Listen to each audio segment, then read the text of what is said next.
हरे कृष्णा। आज ब्रजमंडल मानसिक परिक्रमा के 11वें दिन आप सबका बहुत स्वागत है। तो कल रात्रि हम सबने काम्यवन में निवास किया, काम्यवन की महिमा सुनी। किस प्रकार यह जो काम्यवन है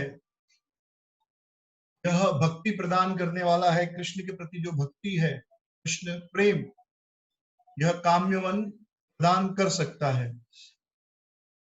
और हमने विमल कुंड की कथा सुनी, विमल कुंड की महिमा सुनी।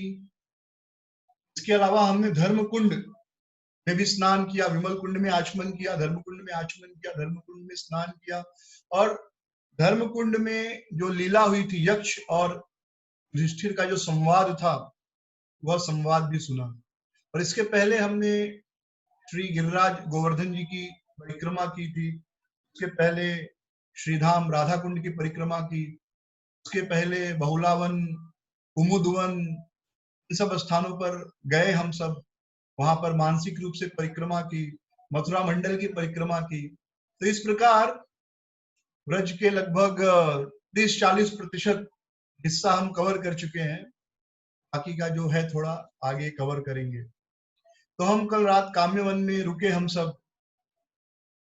यह जो काम्यवन है, और विशेष रूप से काम्यवन में विमल कुंड, यहाँ पर बहुत सारी लीलाएं हुई हैं, अनेकों लीलाएं। और यह विमल कुंड जो है, जीव की सभी इच्छाओं को पूर्ण करने का सामर्थ्य रखता है।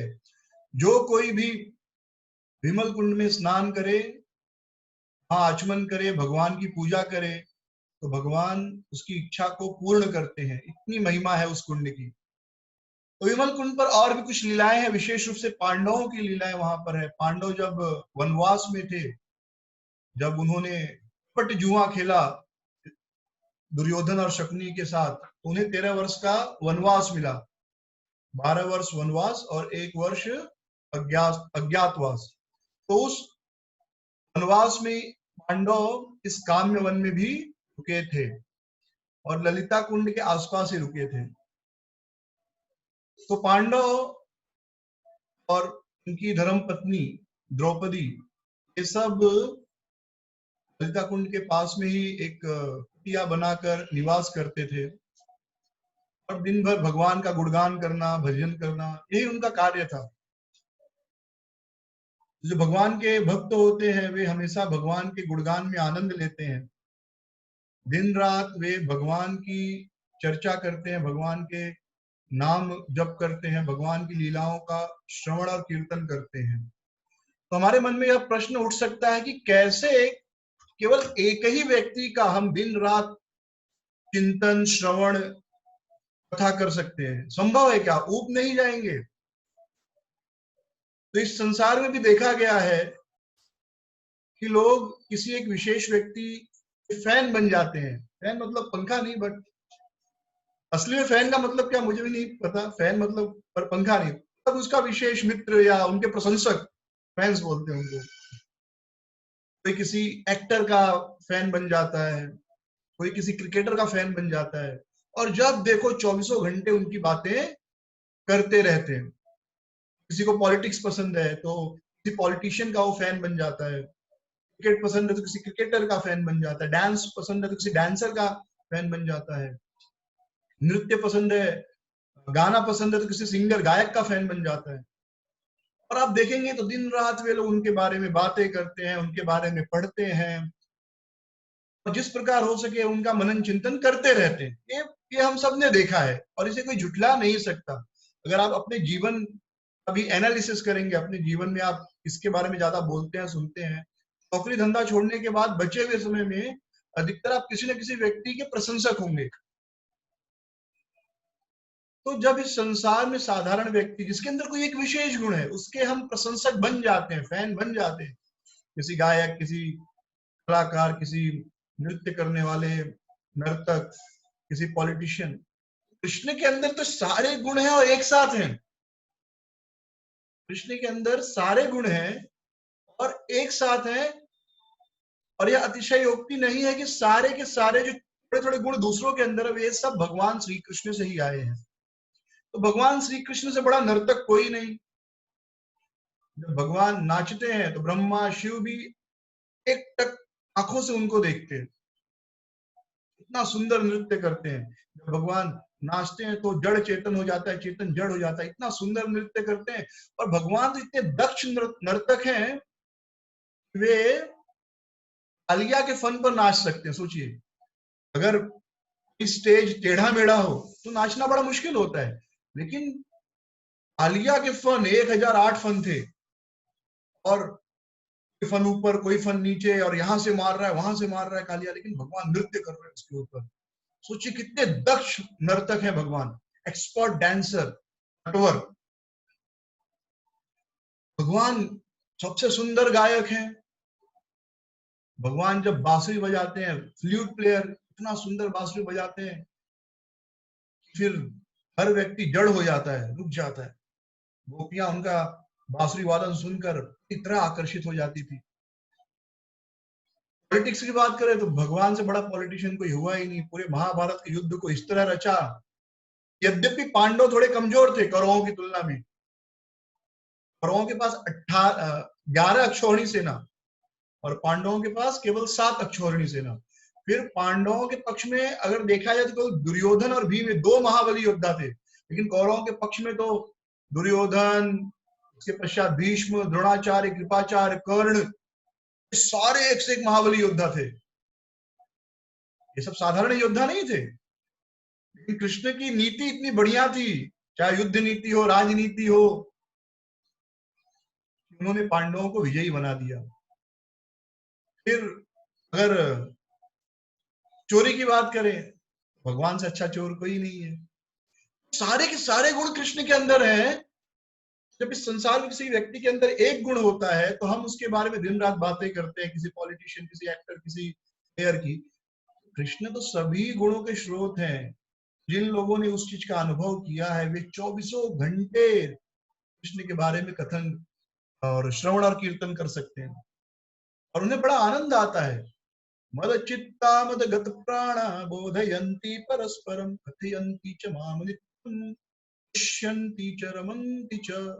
भगवान कहते हैं ये बात, मद चित्ता, जिनका चित्त मेरे में लगा है, मदगत प्राणा, जिनके प्राण मेरे में है, बोधयन्ति परस्परम, वे हमेशा एक दूसरे को मेरे बारे में बताते रहते हैं। कथयन्ति च माम नित्यम, वे हमेशा मेरे बारे में कहते हैं, सुनते हैं, और तुष्यन्ति च, और उससे उन्हें संपूर्ण संतुष्टि मिलती है, रमन्ति च, और इसमें वो आनंद लेते हैं। ये भगवान का जो विशेष गुण है, उनके बारे में कह के सुन के हम दिन रात आनंद ले सकते हैं, क्योंकि सभी गुणों के स्रोत हैं, सारे गुण उनके अंदर हैं। पांडव भी इस प्रकार दिन रात उनका भजन कीर्तन करते थे जब वे वनवास में थे। तो उनका जो एक जीजा थे पांडवों के, वास्तव में वो दुर्योधन के सगे जीजा थे। दुर्योधन की एक बहन थी दुस्सला, उसके पति थे जयद्रथ। तो जयद्रथ ने जब से द्रौपदी को देखा था, तब से उनके मन में इच्छा हो गई थी कि कैसे मैं इस द्रौपदी को प्राप्त करूं। कहते हैं कि द्रौपदी उस समय सभी रानियों में सबसे सुंदर थी, परम सुंदरी, अपने समय में, अपने उम्र और समय में, उस कैटेगरी में सबसे सुंदर थी। सुभद्रा जी भी सुंदर थी, पर उनसे छोटी थी, अपने एज के ग्रुप में और अपने समय में वो सबसे सुंदर थी, सर्वश्रेष्ठ सुंदरी थी। राधा रानी सबसे सुंदर है, कैटेगरी की बात हो रही, तो अपनी कैटेगरी में वो सबसे सुंदर थी द्रौपदी जी। जब से द्रौपदी को देखा था, तब से उनके मन में इच्छा थी कैसे मैं इस द्रौपदी का हरण कर लूं। तो वो बार बार मौका ढूंढते थे द्रौपदी को हरण करने का, किडनैप करने का, लेकिन मौका मिलता नहीं था। लेकिन एक दिन मौका मिला। हुआ क्या कि पांडव थे, आश्रम में ही थे, द्रौपदी चली गई नहाने विमल कुंड, अकेले चली गई उस दिन, और समय भी ऐसा था कि पांडवों ने भी ध्यान नहीं दिया। तो जब द्रौपदी अकेले विमल कुंड में नहाने गई, तो जयद्रथ ने द्रौपदी का अपहरण कर लिया। द्रौपदी का जब जयद्रथ अपहरण कर रहे थे, तो द्रौपदी जोर जोर से आवाज दे रही थी, पुकार रही थी, हे अर्जुन, हे भीम, हे कृष्ण, रक्षा करो, रक्षा करो। इस प्रकार जोर जोर से कृष्ण को स्मरण कर रही थी, भीम को स्मरण कर रही थी, अर्जुन को स्मरण कर रही थी, और उनकी यह पुकार भीम और अर्जुन ने सुन ली, और तुरंत वे जो है उस आवाज की ओर दौड़े दौड़े। उन्होंने क्या देखा कि जयद्रथ रथ में बिठाकर द्रौपदी को लेकर जा रहा है।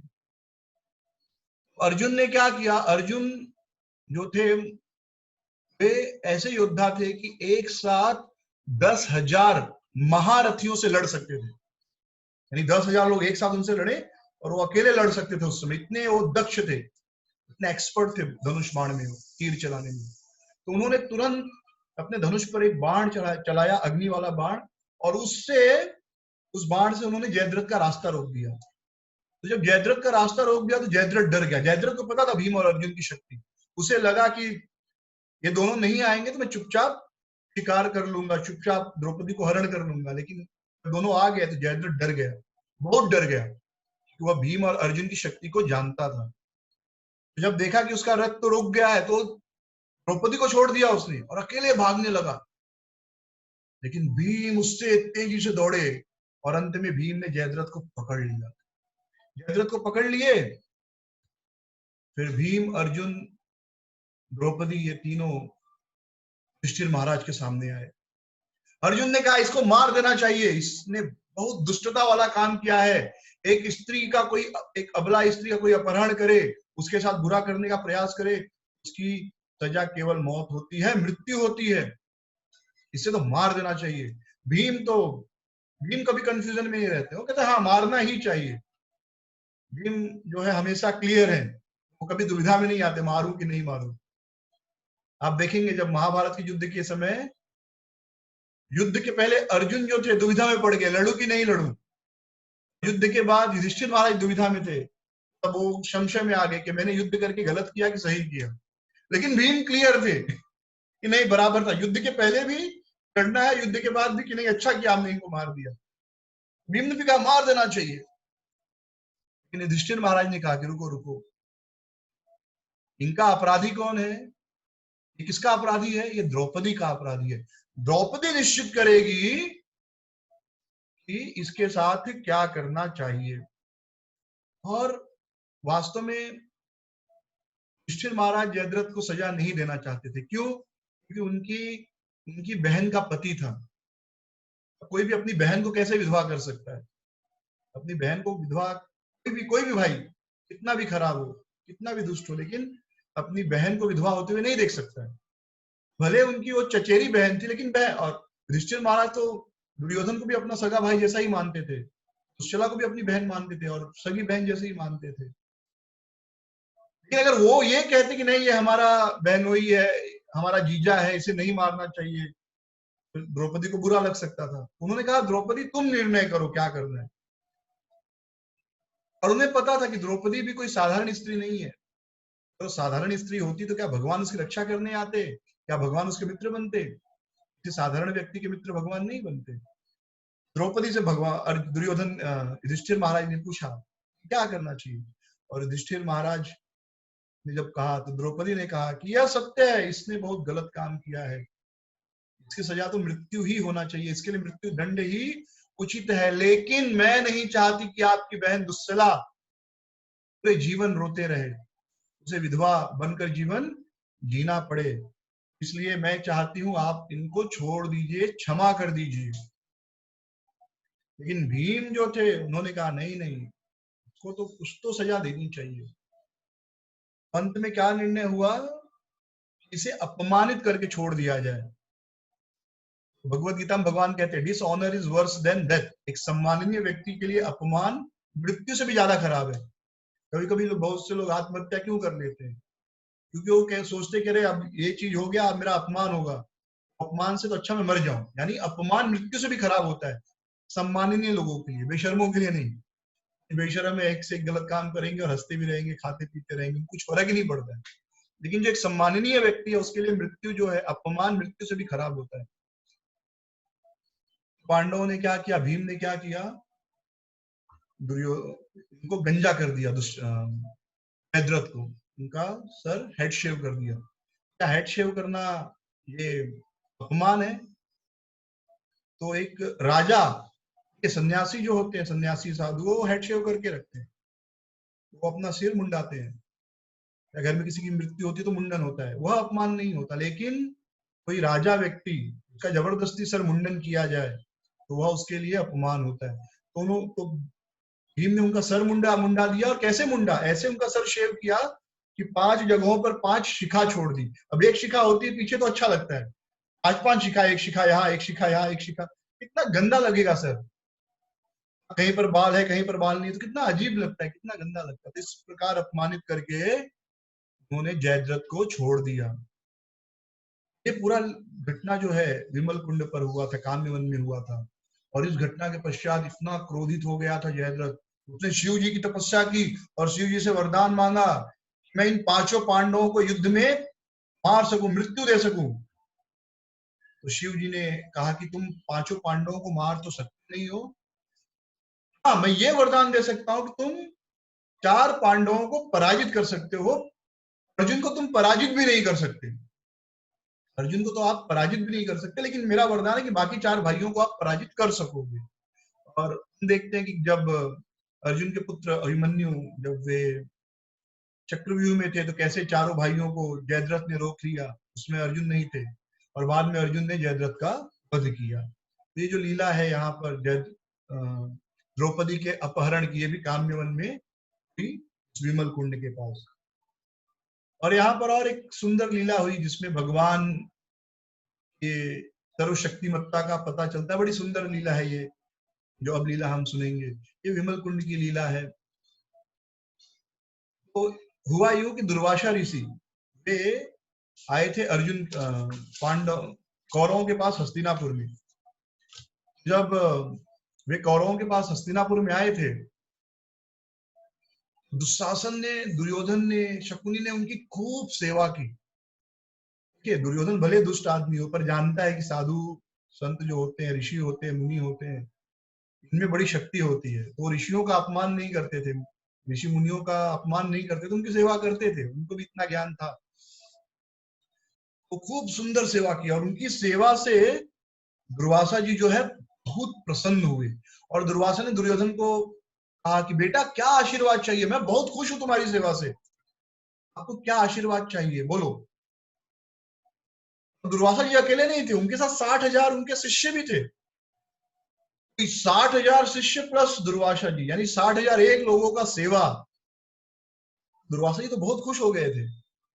अब सोचिए अगर दुर्योधन सच में बुद्धिमान होता, उसके अंदर ईर्ष्या नहीं होती पांडवों के प्रति, कुछ अच्छा वरदान मांग लेता कि मुझे अखंड विश्व का राजा बना दीजिए, इतनी शक्ति दे दीजिए कि मैं पूरे विश्व का राजा बन जाऊं, मुझे कोई पराजित ना कर सके, ऐसा कुछ वरदान मांग लेता हो। लेकिन जिसकी आंखों पर ईर्ष्या द्वेष का पर्दा पड़ा होता है, वह केवल एक चीज देख पाता है कि कैसे भी हो दुश्मन का नाश होना चाहिए, अपना उद्धार नहीं सोचता हो। मेरा बुरा होगा चलेगा, लेकिन सामने वाले का बुरा जरूर होना चाहिए, सामने वाले का अच्छा नहीं होना चाहिए। उसकी आंखों पर भी ईर्ष्या का पर्दा पड़ा था, नहीं तो कुछ अच्छा वरदान मांग लेता। लेकिन देखिए बेवकूफ को देखिए, ईर्ष्या के कारण, द्वेष के कारण अंधा हो चुका था। उसने कहा कि हे ऋषिवर, हे मुनिवर, मेरी इच्छा है कि मेरे जो 5 भाई हैं वे काम्यवन में निवास कर रहे हैं विमल कुंड के पास। हमारी इच्छा है कि आप उनको भी अपनी सेवा का मौका दीजिए, आप जैसे महान ऋषि मुनि की वो सेवा करेंगे तो उनको भी पुण्य लाभ होगा। दुर्वासा ऋषि भी सब जानते हैं, लेकिन अब उन्होंने वरदान दिया था कि भाई क्या इच्छा है बोलो। उन्होंने कहा ठीक है मैं जाऊंगा, उनकी भी सेवा लूंगा। दुर्योधन ने कहा लेकिन एक ही शर्त है, मतलब एक ही प्रार्थना है कि आप दोपहर के बाद जाइएगा, तो द्रौपदी भोजन कर चुकी होती है। दुर्वासा जी ने कहा ठीक है कोई बात नहीं। एक दिन दुर्वासा ऋषि अपने 60,000 शिष्यों के साथ काम्यवन पहुंचे। काम्यवन में कहा पहुंचे? महाराज दुर्योधन के पास, युधिष्ठिर महाराज के पास।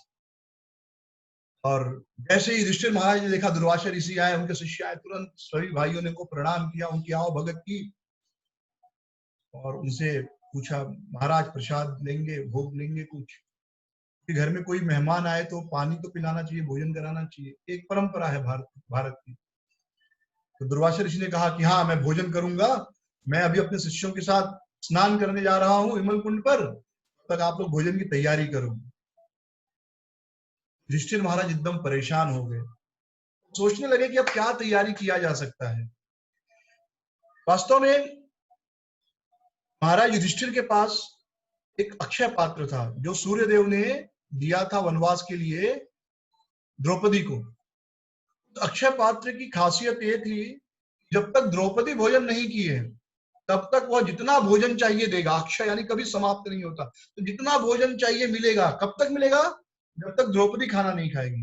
जैसे द्रौपदी ने प्रसाद ग्रहण कर लिया, उस दिन वह अक्षय पात्र भोजन नहीं देगा, उसके अगले दिन वह अक्षय पात्र भोजन देगा।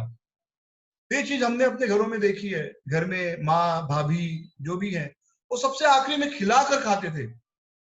इन जनरल जो भी कुकिंग करता है घर में, माँ है, भाभी है, बहन है, वो घर में सबको पहले खिला लेंगे फिर खाएंगे। मतलब इसका मतलब क्या है कि फिर कभी किसी को कम नहीं पड़ता, क्योंकि वो अपना पेट काट लेंगे। जो माँ होती है, बहन होती है, भाभी होती है, वो इतना उनके हृदय में प्रेम रहता है परिवार वालों के लिए, तो कम खाएंगी लेकिन किसी को भूखा नहीं रहने देंगी। और अगर कम पड़ गया तो फिर से बना लेंगी। तो हमेशा आखिरी में खाते हैं लोग, देखा गया जो कुकिंग करते हैं इन जनरल। तो लेकिन अब द्रौपदी जी ने खा लिया था, क्योंकि पांचों पांडवों ने भोजन कर लिया था, और रोज युधिष्ठिर महाराज साधु संतों को भी खिलाते थे, तो उनको खिलाने के बाद पांडवों ने भी खा लिया, पांडवों ने खा लिया, तो द्रौपदी महाराज ने भी खा लिया। अब अक्षय पात्र भोजन देगा नहीं, अब करे तो करे क्या? युधिष्ठिर महाराज गए द्रौपदी के पास, बोले द्रौपदी कुछ करो। हाँ, आप ही कुछ करो। द्रौपदी तो इतनी परेशान हो गई, उनकी आंखों से आंसू आने लगे, वो रोने लगी, क्या करूं क्या करूं। और भक्त का एक स्वभाव है, जैसे ही उसके जीवन में कोई दुख आता है वह तुरंत भगवान को स्मरण करता है। वैसे तो भक्त हमेशा भगवान को स्मरण करता है, सुख में दुख में, लेकिन दुख के समय विशेष स्थिति में स्मरण करता है। तो द्रौपदी महाराज रोने लगी, उनकी आंखों से आंसू आने लगे, और वो आंसू इतने तीव्र थे, आंसुओं में इतनी गुहार थी, इतनी पुकार थी। तुरंत भगवान द्वारका से निकल पड़े और आम्यवन पहुंच गए। तो आचार्यगण बहुत सुंदर बात बताते हैं, पत्रम पुष्पम फलम तोयम यो में भक्त्या प्रेक्षति। अगर कोई प्रेम से मुझे पत्र पुष्प फल या जल दे तो मैं उसे स्वीकार करता हूँ। आचार्यगण बताते हैं जल क्या है, ये पानी क्या है। वास्तव में द्रौपदी जी ने भगवान को अपना जल अर्पित किया, अपने आंखों से जो अश्रु निकले वह उन्होंने भगवान को अर्पित किया, वह जल था। तो जब एक जीव रोता है कृष्ण के लिए, कृष्ण को पाने के लिए, जब वह कष्ट में होता है और भगवान और रोता है, भगवान को पुकारता है, तो वह अपना जो अश्रु है भगवान को अर्पित कर रहा होता है, और भगवान उसकी सहायता के लिए तुरंत आते हैं। ये वास्तविक जल है। यानी भगवान को रोकर बुलाना चाहिए, हे नाथ मैं आपका हूं, आपको कभी भूलू नहीं, आप मुझे कभी ना भूलो। भगवान तो नहीं भूलते। कृष्ण आ गए, कृष्ण जैसे आए द्रौपदी बहुत खुश हो गई, और द्रौपदी ने कहा कि हे वासुदेव, वासुदेव कह के बुलाती थी, वासुदेव हे कृष्ण, हे कृष्ण हे वासुदेव। बड़ी समस्या आ गई, दुर्वासा ऋषि और उनके 60,000 जो ऋषिगण हैं, उनके शिष्य आए हैं भोजन के लिए, और हे कृष्ण मैं रो रही हूं, मैं इसलिए नहीं रो रही हूं कि मुझे बहुत दुख है, मैं बहुत कष्ट में रह रही हूं, मैं इसलिए रो रही हूं कि वास्तव में हुआ क्या।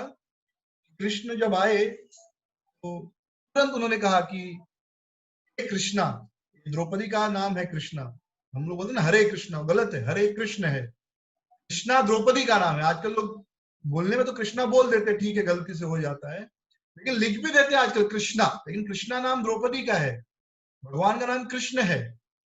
कृष्ण ने कहा हे द्रौपदी, हे कृष्णा, हे पांचाली, भोजन दो मुझे। तो एक तो ऐसे ही भोजन नहीं था, उसी के लिए तो कृष्ण को बुलाया था, और कृष्ण भोजन मांग रहे थे। द्रौपदी ने कहा कि हे वासुदेव मैं बहुत दुखी हूं, मैं रो रही हूं, मैं इसलिए नहीं रो रही हूं कि मैं वन में हूं, मैं इसलिए रो रही हूं, मैं एक राजा की पुत्री, के राजा, उनके जो पिता थे राजा थे द्रुपद महाराज, एक युवराज की बहन, और एक महाशक्तिशाली सम्राट की पत्नी हूं, और सबसे बड़ी बात मैं तुम्हारी भक्त हूं, लेकिन फिर भी इन सब के बावजूद मुझे इस जंगल में रहना पड़ रहा है। और उससे भी ज्यादा दुख ये है कि हे नाथ, हे वासुदेव, हे कृष्ण, आप आए हो और मैं आपको कुछ भोग भी, कुछ भोजन भी नहीं दे पा रही हूँ। तो ये दुख था द्रौपदी को। मैं कहने लगी, वासुदेव, मुझे दुख इस बात का है कि आप मेरे घर पे आए, मैं आपको दो दो फल या दो फूल का भोजन भी नहीं दे पा रही हूँ। जब कृष्ण ने सुना, लेकिन इग्नोर किया, क्योंकि भगवान ने ऐसा किया जैसे सुना ही नहीं, क्योंकि भगवान कुछ और लीला करनी थी। तो कृष्ण ने कहा, नहीं नहीं, कुछ तो खिलाओ। द्रौपदी रोते जा रही है, क्या खिलाए? मदद के लिए बुलाया, वही समस्या थी। जिसको बुलाया कि भाई खाना दो, भोजन दो, वही मांग रहा है कि मुझे भी दो। द्रौपदी रोने लगी, अब करे क्या? और बहुत दुख हो रहा था कि मैं मेरे वासुदेव को, मेरे प्रिय सखा को, मेरे कृष्ण को कुछ खिला नहीं पा रही हूँ। सबसे ज्यादा दुख द्रौपदी को इस बात का था। आचार्यगण ऐसा बताते हैं, महाभारत की टीका लिखते हैं। कृष्ण ने कहा, एक काम करो, तुम्हारी हंडी जो है ना, अक्षय पात्र लाओ, कुछ तो होगा। द्रौपदी ने कहा, नहीं वासुदेव, हे सखा, हे कृष्ण, मैंने धो दिया सब। कृष्ण ने कहा, नहीं नहीं, लाओ लाओ तो सही, कुछ तो बचा होगा। द्रौपदी लेकर आई। भगवान की शक्ति से या सच में कुछ बचा होगा, भगवान ने अपनी शक्ति से कुछ प्रकट कर दिया उसमें। वो कहते हैं कि एक छोटा सा साग का टुकड़ा, छोटा सा, वहां पर उस मटके में, उस पात्र में चिपका हुआ था। और कृष्ण ने वह साग का टुकड़ा लिया, छोटा सा एक साग का टुकड़ा, बड़े प्रेम से खाया। और कृष्ण ने कहा, तृप्तोस्मि, मैं तृप्त हुआ। जैसे ही कृष्ण ने खाया और डकार ली, खाने के बाद डकार लेता ना आदमी, कहावत है ना, खा भी लिया और डकार भी नहीं लिया, मतलब इतना सारा खाया और डकार भी नहीं लिया, मतलब पता भी नहीं चला। लेकिन आदमी खाने के बाद डकार आता है, डकार का मतलब पेट कह रहा है अब बस हो गया, पेट भर गया, अब मत खाओ। ये डकार सबको आती है, ये बहुत वैज्ञानिक चीज है, इसको स्मरण रखिए। जब भी डकार आए तो समझ जाना चाहिए कि अब थोड़ा बहुत खा के बंद करना है। यानी अब अगर उसी समय बंद कर दिए तो बी बेस्ट, थोड़ा बहुत बचा है, उसके बाद खाना नहीं लेना चाहिए, प्रसाद नहीं खाना चाहिए, उसके बाद भोजन नहीं करना चाहिए। डकार आ गया मतलब पेट ने बोल दिया, मेरा कैपेसिटी हो गया, अब ज्यादा डालोगे तो तकलीफ होगी। तो ऐसे भगवान ने डकार दिया, तृप्तो अस्मि, मैं तो संतुष्ट हो गया। भगवान तो संतुष्ट हो गए, लेकिन जैसे ही भगवान संतुष्ट हुए, हुआ क्या? जैसे ही कृष्ण ने डकार ली, हुआ क्या? विमल कुंड पर दुर्वासा ऋषि और उनके सारे शिष्य स्नान कर रहे थे। जैसे ही भगवान ने डकार ली, वे सारे भी डकार लेने लगे, सबको डकार आने लगी, सारे शिष्यों को डकार आने लगी। सभी शिष्यों ने कहा, गुरुदेव हम भोजन नहीं करेंगे आज। तो दुर्वासा ऋषि ने कहा, अरे इतना भोजन बना नहीं करोगे कैसे चलेगा? तब उनको भी डकार आई, एकदम हैवी। जब उनको डकार आई तो बोले, ये तो बड़ा समस्या हो गया, पेट तो एकदम फुल लग रहा है, एकदम भरा हुआ, अब तो मतलब एक दाना भी अंदर नहीं जा सकता, इतना पेट भर गया है, तो अब करे क्या? और उनको पता था, वैष्णव अगर नाराज हो जाए बड़ी तकलीफ है, वैष्णव को नाराज नहीं कर सकते। तो वैष्णव की शक्ति देखे थे एक बार, वो अम्बरीश महाराज के प्रति अपराध किए, पूरा ब्रह्मांड घूमना पड़ा था उनको। कथा हम विस्तृत रूप से नहीं डिस्कस करेंगे, तो पूरा ब्रह्मांड घूमना घूमना पड़ा। तो जानते थे कि वैष्णव क्रोधित हो जाए या वैष्णव के प्रति अपराध हो तो क्या होगा। तो वो सोचने लगे, 60,000 लोगों का भोजन तैयार किया है युधिष्ठिर महाराज ने, अगर आप 4-5 लोग भी बोलो हम आ रहे घर पे, और उन्होंने खाना बना दिया हो, प्रसाद बना दिया हो, अब फिर बोलो नहीं आ रहे, तो गुस्सा करते, अरे पूरा खाना बना दिया था, थोड़ा नाराज हो जाते हैं। अब सोचिए 60,000 लोगों का भोजन। बोले अगर हम जाएंगे, दुर्वासा ऋषि सोचे अगर हम जाएंगे तब तो बहुत तकलीफ होगी। तो उन्होंने अपने शिष्यों को कहा कि चलो यहीं से चुपचाप निकल जाते हैं। और यहाँ पर कृष्ण ने कहा, कृष्णा से यानी द्रौपदी से, कि आप बुला लो, मैं अरेंजमेंट करता हूँ। तो द्रौपदी महाराज ने युधिष्ठिर महाराज से कहा, युधिष्ठिर ने भीम को भेजा। भागवतम में है कि सहदेव को भेजा, और महाभारत में है कि भीम गए। तो भीम गए अपनी गदा लेकर, तो गदा के बिना घूमते नहीं थे। गदा लेकर पहुंचे, जैसे पहुंच रहे क्या देख रहे, सारे साधु लोग भाग रहे उनसे दूर। तो भीम ने कहा, अरे ये क्या बात है? उन्होंने कहा, अरे महाराज तैयार हो गया, भोजन तैयार और हथियार लेकर भाग रहे हैं पीछे पीछे, तो दुर्वासा ऋषि और तेजी से भाग रहे हैं। तो काफी देर तक पीछा करने के बाद फिर दुर्वासा ऋषि और उस शिष्य भाग गए, तब भीम वापस आ गए। तो इस प्रकार भगवान कृष्ण ने यहाँ पर यह सुंदर लीला की है काम्य वन में अपने भक्तों के साथ। तो यह बहुत सुंदर शिक्षा है कि जब भगवान हमसे संतुष्ट हो जाते हैं तो सारे जीव हमसे संतुष्ट हो जाते हैं। जो व्यक्ति भगवान को संतुष्ट करने का प्रयास करता है, सारे जीव उससे संतुष्ट होते हैं। आप सभी जीवों को संतुष्ट करने का प्रयास कीजिए, कोई ना कोई असंतुष्ट रह जाएगा। लेकिन अगर आप भगवान को संतुष्ट करने का प्रयास करते हैं और भगवान आपके प्रयास से संतुष्ट हो गए, तो पूरा विश्व आपके प्रयास से संतुष्ट हो जाएगा। और नहीं भी हुआ तो आपको कोई नुकसान नहीं है। जैसे मैं कभी कभी सोचता हूँ, जब ये फास्ट टाइम पढ़ता हूँ, लीला पढ़ता हूँ और बाकी प्रसंगों में भी, कि अगर भगवान हमारे विरोध में है और पूरी दुनिया हमारे समर्थन में है, तो भी क्या पूरी दुनिया हमें हमारे कष्टों से बचा सकती है? अगर मेरा एक दांत दुख रहा है, क्या पूरी दुनिया के 800 करोड़ लोग मिलकर मेरा वो दर्द बांट सकते हैं? नहीं बांट सकते। तो 4th स्टेज कैंसर में है, डॉक्टर कहते हैं 1 महीना, 30 दिन, 15 दिन। क्या पूरी दुनिया के 800 करोड़ लोग मिलकर उसका कैंसर ठीक कर सकते हैं? उसकी करोड़ों अरबों की दौलत उसको ठीक कर सकती है? नहीं। पूरी दुनिया आपके पक्ष में हो, भगवान विपक्ष में हो, तो कोई लाभ नहीं। हाँ, अगर भगवान आपके पक्ष में है, कृष्ण आपके साथ है, पूरी दुनिया विपक्ष में हो, कोई नुकसान नहीं है, क्योंकि पूरी दुनिया भगवान के लिए कण के, धूल के कण के समान है। पांडव कृष्ण अर्जुन के पक्ष में केवल कृष्ण थे, पांडव दुर्योधन के पक्ष में सब थे, नारायणी सेना भी दुर्योधन के साथ थी, कृष्ण पांडवों के साथ थे। पांडव विजयी हुए। जयस्तु पांडुपुत्राणाम ऐसा पक्षे जनार्दन, जिसके पक्ष में जनार्दन होते हैं वही विजयी होता है। ये चीज हमेशा स्मरण रखनी चाहिए। हमें पूरी दुनिया को प्रसन्न करने का प्रयास नहीं करना चाहिए, और प्रसन्न कर भी नहीं सकते। खुद के 2-3 बेटे हो, आप उनको खुश नहीं कर सकते। एक ना एक बेटा नाराज ही रहेगा, कह रहे पिताजी तो उसकी सुनते, हमारी सुनते ही नहीं, सब कुछ उसके लिए करते, हमारे लिए करते ही नहीं। ये देखी गई बात है। घर में 2-3 भाई बहन हो तो बच्चे हमेशा कहते रहे हमारे माँ बाप जो है उसका ही ज्यादा सुनते हैं, और तीनों बेटे, चारों बेटे, पांचों जितने भी हैं बेटा बेटी, वो सब शिकायत करेंगे हमारा नहीं सुनते, उसका ज्यादा सुनते, वो कहेगा नहीं उनका ज्यादा सुनते। आप कभी संतुष्ट नहीं कर सकते। लेकिन भगवान को संतुष्ट किए, यशमिन तुष्टि जगत तुष्टि, भगवान संतुष्ट हुए तो जगत तुष्ट हो जाता है। तो ये बड़ी सुंदर लीला, बड़ा सुंदर संदेश भगवान श्री कृष्ण यहाँ काम्य वन में दिए। यहाँ पर और एक सुंदर लीला हुई काम्य वन में। पांडव यहाँ पर रहते थे। जब वो काम्य वन आए पहली बार, दुर्योधन को बड़ी ईर्ष्या हुई और वह हमेशा पांडवों को नीचा दिखाना चाहता था। वो हमेशा प्रयास करता था कि कैसे मैं पांडवों को नीचा दिखाऊं। तो दुर्योधन ने सोचा कि चलो हमारे हस्तिनापुर से काम्य वन करीब ही है, हम जाते हैं अपने सभी मित्रों के साथ, सखाओं के साथ और सेवकों के साथ, नौकरों के साथ, और खूब वहां पर उत्सव करेंगे, आनंद करेंगे, नाचेंगे, गाएंगे और इनको जलाएंगे, क्योंकि तो बेचारे जंगल में वनवासी का जीवन जी रहे हैं। तो देखिए, धन है आपके पास, बहुत अच्छी बात है, लेकिन वो धन दिखाइए मत किसी को। क्योंकि वो धन कब भगवान वापस ले लेंगे कोई उसकी गारंटी नहीं। धन है, भगवान का आभार मांगिए और किसी को जलाइए मत उस धन से। तो दुर्योधन सबके साथ, अपने सखाओं के साथ, मित्रों के साथ, अपने परिजनों के साथ, दास दासियों, नौकरों के साथ पहुंचे वहां पर, और उनका एक ही उद्देश्य था कि पांडवों को जलाएंगे हम अपना ऐश्वर्य दिखाकर। वे वहां पर खूब आनंद कर रहे थे। तो जब इंद्र को पता चला, इंद्र कौन है? अर्जुन के धर्म पिता हैं। तो इंद्र ने कहा कि ये जो दुर्योधन है बहुत दुष्ट है, ये पांडवों को नीचा दिखाना चाहता है। तो उन्होंने अपने सेवक चित्रसेन को भेजा, कहा जाओ, गंधर्व, चित्रसेन कौन है? गंधर्व, जाओ दुर्योधन को गिरफ्तार कर लो, किडनैप कर लो, अरेस्ट कर लो।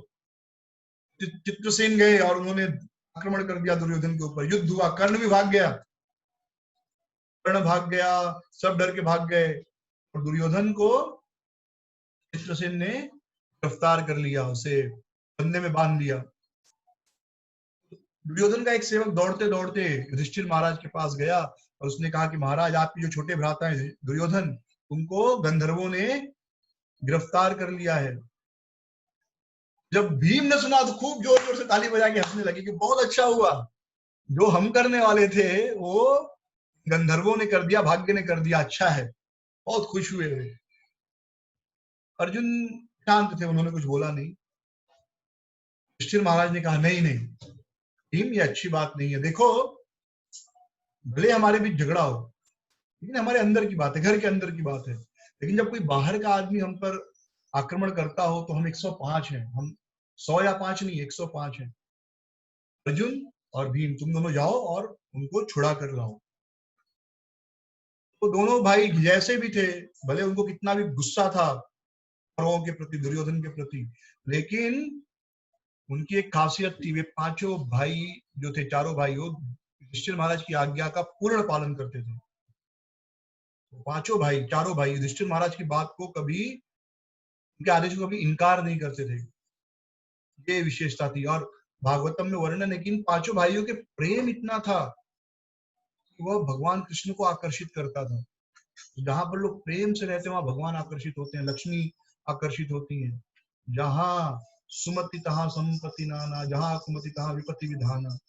जहां सुमति है, जहां लोग मिलकर प्रेम से रहते हैं, जिस घर में परिवार है, पति पत्नी मिलकर प्रेम से रहते हैं, सास बहू प्रेम से रहती है, माता पिता प्रेम से रहते हैं, वहां पर संपत्ति नाना, वहां पर नाना प्रकार के संपत्तियां आती हैं। स्वर्ग के देवता तक वहां रहना चाहते हैं, लक्ष्मी देवी साक्षात वहां रहती हैं।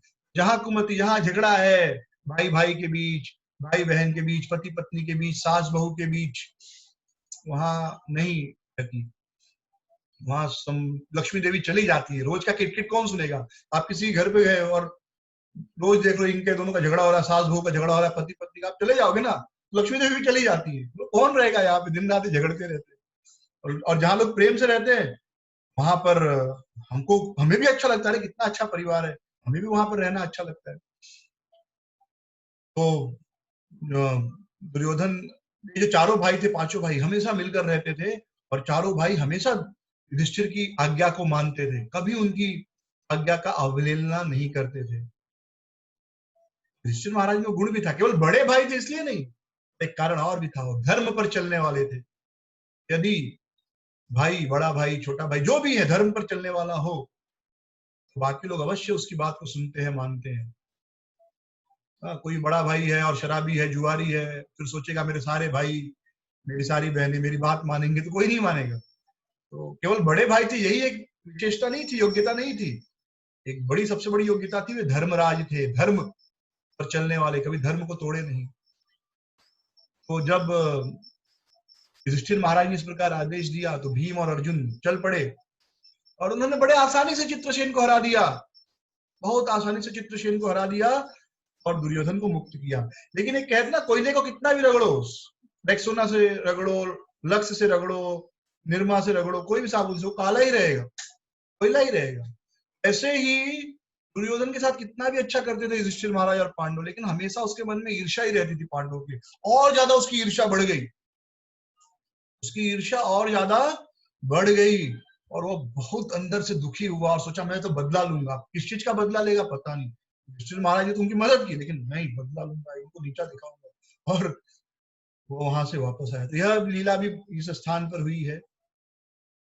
यहाँ पर करीब में एक पंच तीर्थ सरोवर है, जहां पर बहुत सुंदर पांडव और द्रौपदी के अर्चा विग्रह थे, मूर्तियां थी, लेकिन एक खुले स्थान में थी। बाद में किसी चोर ने चुरा लिया, कुछ मूर्तियां टूट फूट गई।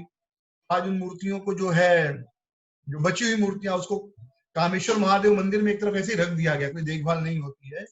और यहीं पर धर्मकूप, धर्मकुंड और बहुत सारे सुंदर स्थान है इस स्थान पर। तो अब हम धर्मकुंड से आगे, ललिता कुंड, धर्मकुंड से आगे जाएंगे तो यशोदा कुंड। इसके पहले कामेश्वर महादेव के दर्शन करेंगे। तो कामेश्वर महादेव जी का ये सुंदर मंदिर है, ये कामेश्वर महादेव जी का मंदिर, और नीचे कामेश्वर महादेव। तो सब लोग अंदर प्रवेश कीजिए कामेश्वर महादेव मंदिर में, अंदर जाइए और महादेव भोले बाबा शंकर जी, शिव शंभू को प्रणाम कीजिए। वैष्णवा नाम यथा शंभु, परम वैष्णव है शंभू जी, शिव जी सबसे बड़े वैष्णव हैं। नीचे जो है कामेश्वर महादेव है, और ऊपर बाहर से मंदिर दर्शन है। यहां से हम आगे बढ़ेंगे यशोदा कुंड। यशोदा कुंड जो है, यहाँ पर ये यशोदा मैया का मायका है, यानी कृष्ण का ननिहाल। यहाँ पर यशोदा माँ पिताजी रहते थे। तो बड़ी सुंदर, ये बहुत सुंदर सिद्धांत है, अगर आज ये फॉलो नहीं होता। पर यशोदा मैया साल में एक बार अवश्य अपने पिता के घर पर जाती थी, मायके में 15 दिन 20 दिन महीना रहती थी। तो कृष्ण भी साथ में जाते थे अपने ननिहाल, और वहां पर खेला करते थे। यानी यहाँ पर बहुत सारी लीलाएं की हैं। पहले जमाने में ऐसा होता था कि पत्नी साल में एक बार अपने मायके जरूर जाती थी, भले 10 दिन के लिए, 15 दिन के लिए, 20 दिन, महीना भर, जो भी। तो पहले इतना साधन नहीं था आवागमन का, जाते थे तो 15-20 दिन के लिए तो जाते ही थे, क्योंकि खर्चा भी होता था। उससे होता क्या था कि साल भर पति पत्नी साथ में रहते हैं, और फिर जब 15-20 दिन, महीना भर दूर रहते हैं, उससे क्या होता है, जो साल भर का झगड़ा मनमुटाव है, तो से खत्म हो जाता है दूर रहने से। और फिर जो चीज आपके पास नहीं होती, उसके प्रति आकर्षण भी बढ़ता है। तो फिर पति को लगता है, पत्नी के बिना तो कितना तकलीफ हो रहा है। पत्नी को भी पति की याद आती है कि अरे पति के साथ नहीं हो, अकेला अकेला कितना उबाऊ लग रहा है। दोनों एक दूसरे का वैल्यू करने लगते हैं, फिर साथ में आते हैं, और फिर 10 महीना 11 महीना रहते हैं साथ में। तो फिर थोड़ा कहा सुनी धीरे धीरे वो बढ़ता है, तब तक फिर साल पूरा होने लगता है और पत्नी फिर मायके चली जाती है। ये बहुत सुंदर, ये चीज बहुत प्रैक्टिकल है कि जब हम हमेशा किसी के साथ रहते 24/7, तो उसके साथ मन मुटाव होना, कहा सुनी होना बहुत स्वाभाविक है। लेकिन जब पत्नी थोड़े दिन के लिए चली जाती है, भले हफ्ते 2 हफ्ते 3 हफ्ते के लिए भी, उससे क्या होता है, दूरी में दोनों का एक दूसरे के लिए प्रेम बढ़ता है। पहले इसलिए आप देखेंगे तलाक बहुत कम होते थे, शादियां कम टूटती थी, पति पत्नी का प्रेम भी बना रहता था, और दोनों को थोड़ा फ्री स्पेस भी मिलता था, पत्नी को भी पति को भी। आजकल 24 घंटे पति पत्नी साथ में रहते हैं, न्यूक्लियर फैमिली है। हाँ, कोई मायके नहीं जाता, जाता भी सुबह तो शाम को आ जाता है। तो दिन रात एक दूसरे का चेहरा देख रहे हैं, देख देख कितना बोर हो जाते दिन, और छोटा छोटा झगड़ा होते होते बड़ा बन जाता है। ये बहुत सुंदर परंपरा थी, इसलिए पहले तलाक शब्द कोई सुना भी नहीं था। लेकिन अब जो है बहुत कॉमन है। हाँ, पति पत्नी के बीच झगड़ा होना, तलाक होना बहुत नॉर्मल हो गया, पहले ऐसा नहीं था। तो यशोदा मैया जाती थी नंद बाबा के साथ, यशोदा मैया जाती थी अपने मायके, और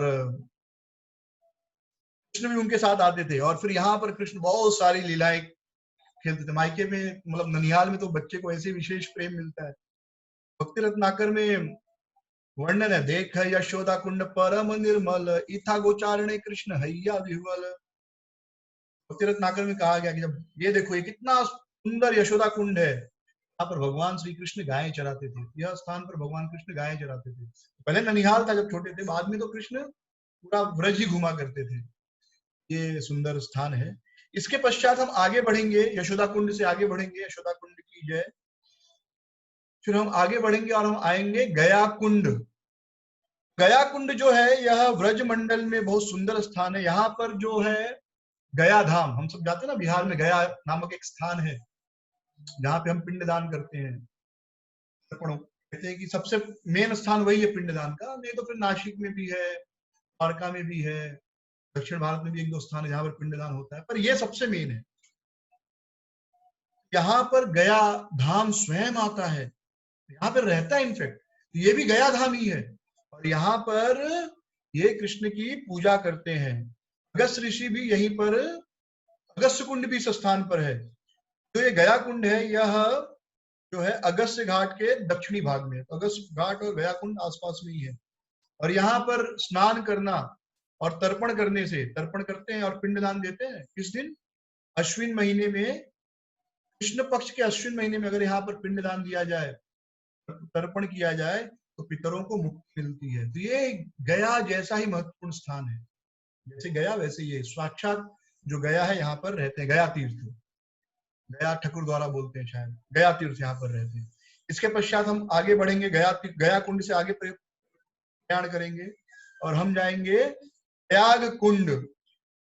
त्याग कुंड वह स्थान है, यहाँ पर श्री कृष्ण की पूजा स्वयं प्रयागराज ने की।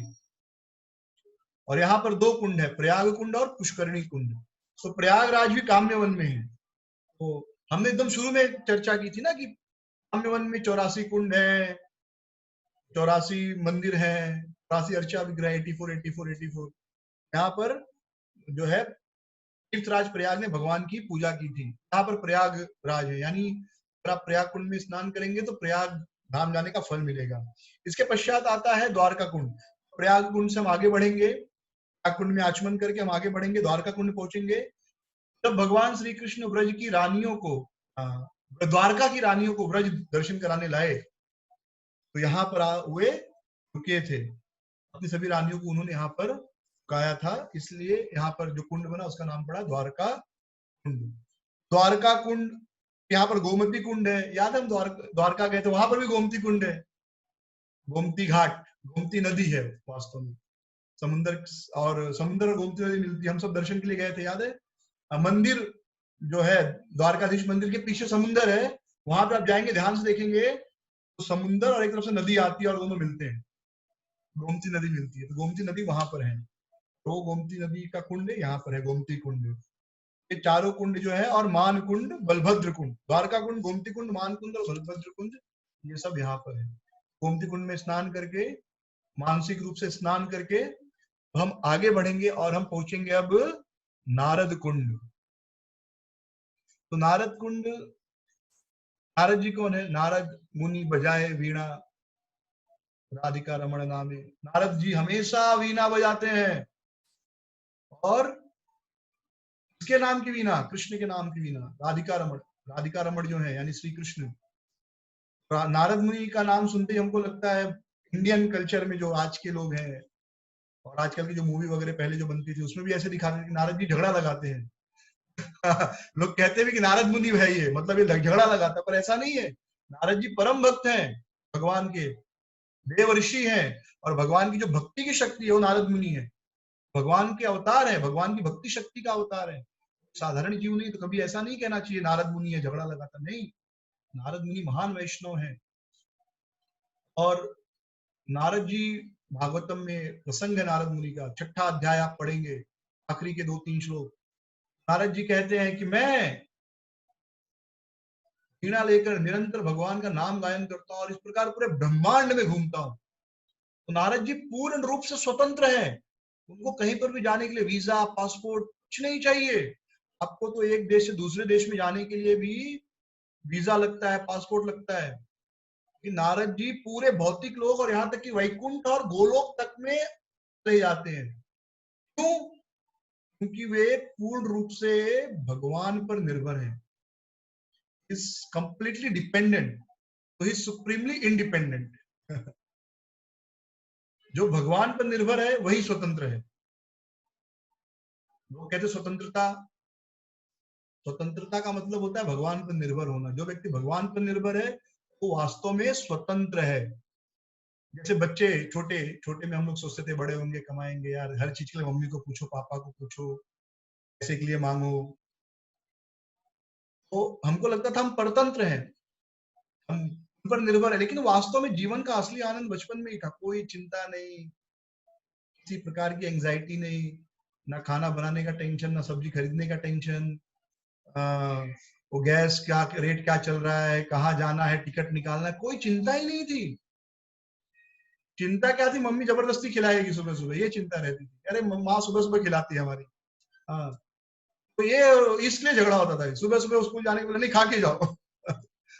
लेकिन अब तो खुद बनाओ खुद खाओ, या खरीद के लाओ तब बनेगा तब खाओ।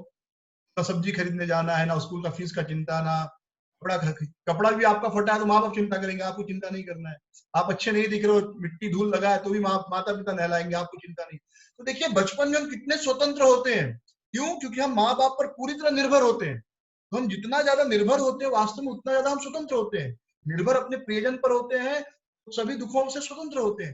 लेकिन जितना ज्यादा आप स्वतंत्र होने लगते हो कि नहीं अब मैं तो माँ बाप से बिल्कुल स्वतंत्र हूँ, तो मुझे कहीं जाने के लिए माँ बाप को पूछना नहीं पड़ता, बल्कि वो मुझसे पूछते हैं, अब तो मैं पूरी तरह इंडिपेंडेंट हूँ। लेकिन आपको अपने बॉस का सुनना पड़ता है, पत्नी का सुनना पड़ता है, अपने पति का सुनना पड़ता है, फिर आपको सब्जी खरीदना है, रूम का रेंट भरना है या ईएमआई भरना है, तो सारा स्वतंत्र आप हो गए। स्वतंत्र कहाँ रहे? हम स्वतंत्र है क्या? नहीं है। नारद जी स्वतंत्र है, क्यों? पूरी तरह भगवान पर निर्भर है, इसलिए। तो ये नारद जी जो है दिन रात भगवान का नाम जप करते हैं, नाम कीर्तन करते हैं निरंतर, गाते रहते हरे कृष्णा कृष्णा कृष्णा हरे हरे, हरे राम राम राम हरे हरे, निरंतर वीणा पर महामंत्र गाते हैं, नारायण नारायण जप करते रहते हैं। तो ऐसे ही वो कृष्ण के सुंदर मधुर लीलाओं का कीर्तन करते करते यहाँ पर आए, और यहाँ पर आते इतना भाव विभोर हो गए, हृदय में इतना खुशी, इतना आनंद आ गया उन भगवान की लीलाओं को सुनते सुनते, उनके अश्रुओं से कुंड बन गया। यहाँ पर इतने खुश होकर इतने आनंद में आ गए। तो ये सुंदर नारद कुंड है, भक्ति रत्नाकर में कहा गया है, देख नारद कुंड नारद खाने हैला महा अधैर्य कृष्ण लीला गाने। यहाँ देखो ये सुंदर नारद कुंड है, यहीं पर नारद जी अपना सब सब्र खो बैठे, एकदम प्रेम में इतना आनंदित हो गए भगवान का नाम गाते गाते। तो ये सुंदर नारद कुंड है। अब यहाँ से हम आगे बढ़ेंगे, नारद कुंड में प्रणाम करेंगे, नारद जी से, देवर्षि नारद से प्रार्थना करेंगे हमें भक्ति दें। जो आनंद, जो खुशी उन्हें कृष्ण भक्ति में मिलती है, हमें उसका एक भी मिल जाए, एक बूंद भी मिल जाए, हम परम सौभाग्यशाली हैं। नारद मुनि की जय। भक्ति बहुत आनंद वाली चीज है, ठीक है। अभी हम लोग उस चीज को पाने का प्रयास कर रहे हैं, पर जो मिल जाएगी ना, दुनिया का कोई सुख उसके सामने टिकेगा नहीं। इतना अच्छा है, लोगों को लगता है भक्ति बोरिंग है, लेकिन भक्ति बहुत आनंद वाली चीज है। अभी उसको पाने के लिए मेहनत करनी है, थोड़ी थोड़ी तपस्या करनी पड़ेगी। बिना तपस्या आनंद नहीं मिलता। जैसे अगर आप चाहते हैं कि रात को अच्छी नींद आए, रात को अच्छी नींद आने के लिए दिन में मत सोइए और कुछ ना कुछ मेहनत करते रहिए, आप देखेंगे रात को कितनी मीठी नींद आती है। लेकिन जो लोग दिन में भी सोते हैं और दिन भर पड़े रहते हैं, उनको रात को नींद आती है क्या? नहीं आती है नींद। तो अगर रात को अच्छी मीठी नींद चाहिए, रात की नींद का आनंद चाहिए, तो दिन में तपस्या करो, थोड़ा मेहनत करो, भागो। अगर जवानी में अच्छी नौकरी चाहिए, अच्छा घर चाहिए, तो बचपन में खूब मेहनत करो, पढ़ाई करो, तपस्या करो। तो तपस्या करनी पड़ती है, तो ही बाद में आनंद मिलता है किसी भी चीज में। अगर आपको हेल्दी रहना है तो रोज प्राणायाम करना पड़ेगा, एक्सरसाइज करना पड़ेगा, खाने पीने पे कंट्रोल, ये तपस्या है ना, तब जाके बॉडी हेल्दी रहेगा। आप बोलोगे नहीं मैं ये सब फॉलो नहीं करूंगा, ठीक है, कुछ साल शरीर चलेगा, बाद में मालूम पड़ेगा मोटापा, डायबिटीज, किडनी फेलियर। कहीं पहले तपस्या करेंगे, बाद में आनंद मिलेगा, तपस्या नहीं करेंगे तो बाद में दुख मिलेगा। शुरू में अगर तपस्या नहीं करेंगे, तो ऐसे ही भक्ति में भी शुरू में तपस्या करना है, 4 नियम पालन करना, 16 माला जप करना, शास्त्र पढ़ना, लोगों को भक्ति का प्रचार करना, भागवत धर्म है उसका प्रचार करना, तपस्या करना है। अब जाकर भक्ति का आनंद मिलेगा बाद में, अब जाकर असली जो गोलोक धाम में मिलेगा। तो यहाँ पर मेहनत करेंगे तो बाद में आनंद मिलेगा। अब नारद कुंड से हम आगे पहुंचेंगे और पहुंचेंगे मनोकामना कुंड। यह कुंड जो है विमल कुंड और यशोदा कुंड के बीचों बीच स्थित है। और ऐसा कहते हैं स्कंद पुराण में कि जो कोई व्यक्ति यहाँ स्नान करता है, उसकी सारी हृदय की इच्छाएं पूर्ण होती हैं। तत्र काम सरोराजन गोपिका रमणम सरह तत्र तीर्थ सहस्त्राणी सरांसी च पृथक पृथक। गोपिका रमन काम सरोवर जो है वह काम्य वन में है। जो काम सरोवर मनोकामना, सभी की इच्छाएं जो है यहाँ पर पूर्ण होती हैं, जितनी भी हृदय की इच्छाएं हैं। और इस समय हजारों हजारों जो तीर्थ है वो सब काम्य वन में उपस्थित है। यहाँ से हम आगे बढ़ेंगे और आएंगे सेतु बंध। भगवान ने जो सेतु बनाया था ना राम जी ने लंका जाने के लिए, और लंका का भी दर्शन करेंगे जहां माता सीता रावण ने कैद रखा था। ये जो सेतु बंध है यहाँ पर काम्य वन में है, तो ये वास्तव में रामेश्वरम में है। लेकिन जैसा कि हमने एकदम शुरू में सुना कि ब्रज में सारे स्थान है, सारे तीर्थ, रामेश्वरम भी यहीं पर है काम्यवन में, और सेतु बंध भी यहाँ पर है। तो जब भगवान श्री कृष्ण भगवान राम के भाव में थे, दोनों एक ही हैं, दो अलग भगवान नहीं है, ठीक है। राम कृष्ण नरसिंह वामन सब एक ही है, एक ही है, ये सब कृष्ण ही है। जरूरत के हिसाब से जैसा लीला है, उस भाव है, उसके अनुसार उनका दर्शन अलग होता है, पर ये दो अलग अलग नहीं है। तो जब भगवान श्री कृष्ण राम के भाव में थे, तो उन्होंने यहाँ पर एक सुंदर सेतु बनाया था, और वहां पर इन्होंने भगवान कृष्ण ने रामेश्वर महादेव का स्थापना भी यहाँ पर किया था। तो इस कुंड के पश्चिमी भाग में, सेतुबंध सरोवर के पश्चिमी भाग में रामेश्वरम महादेव जी हैं।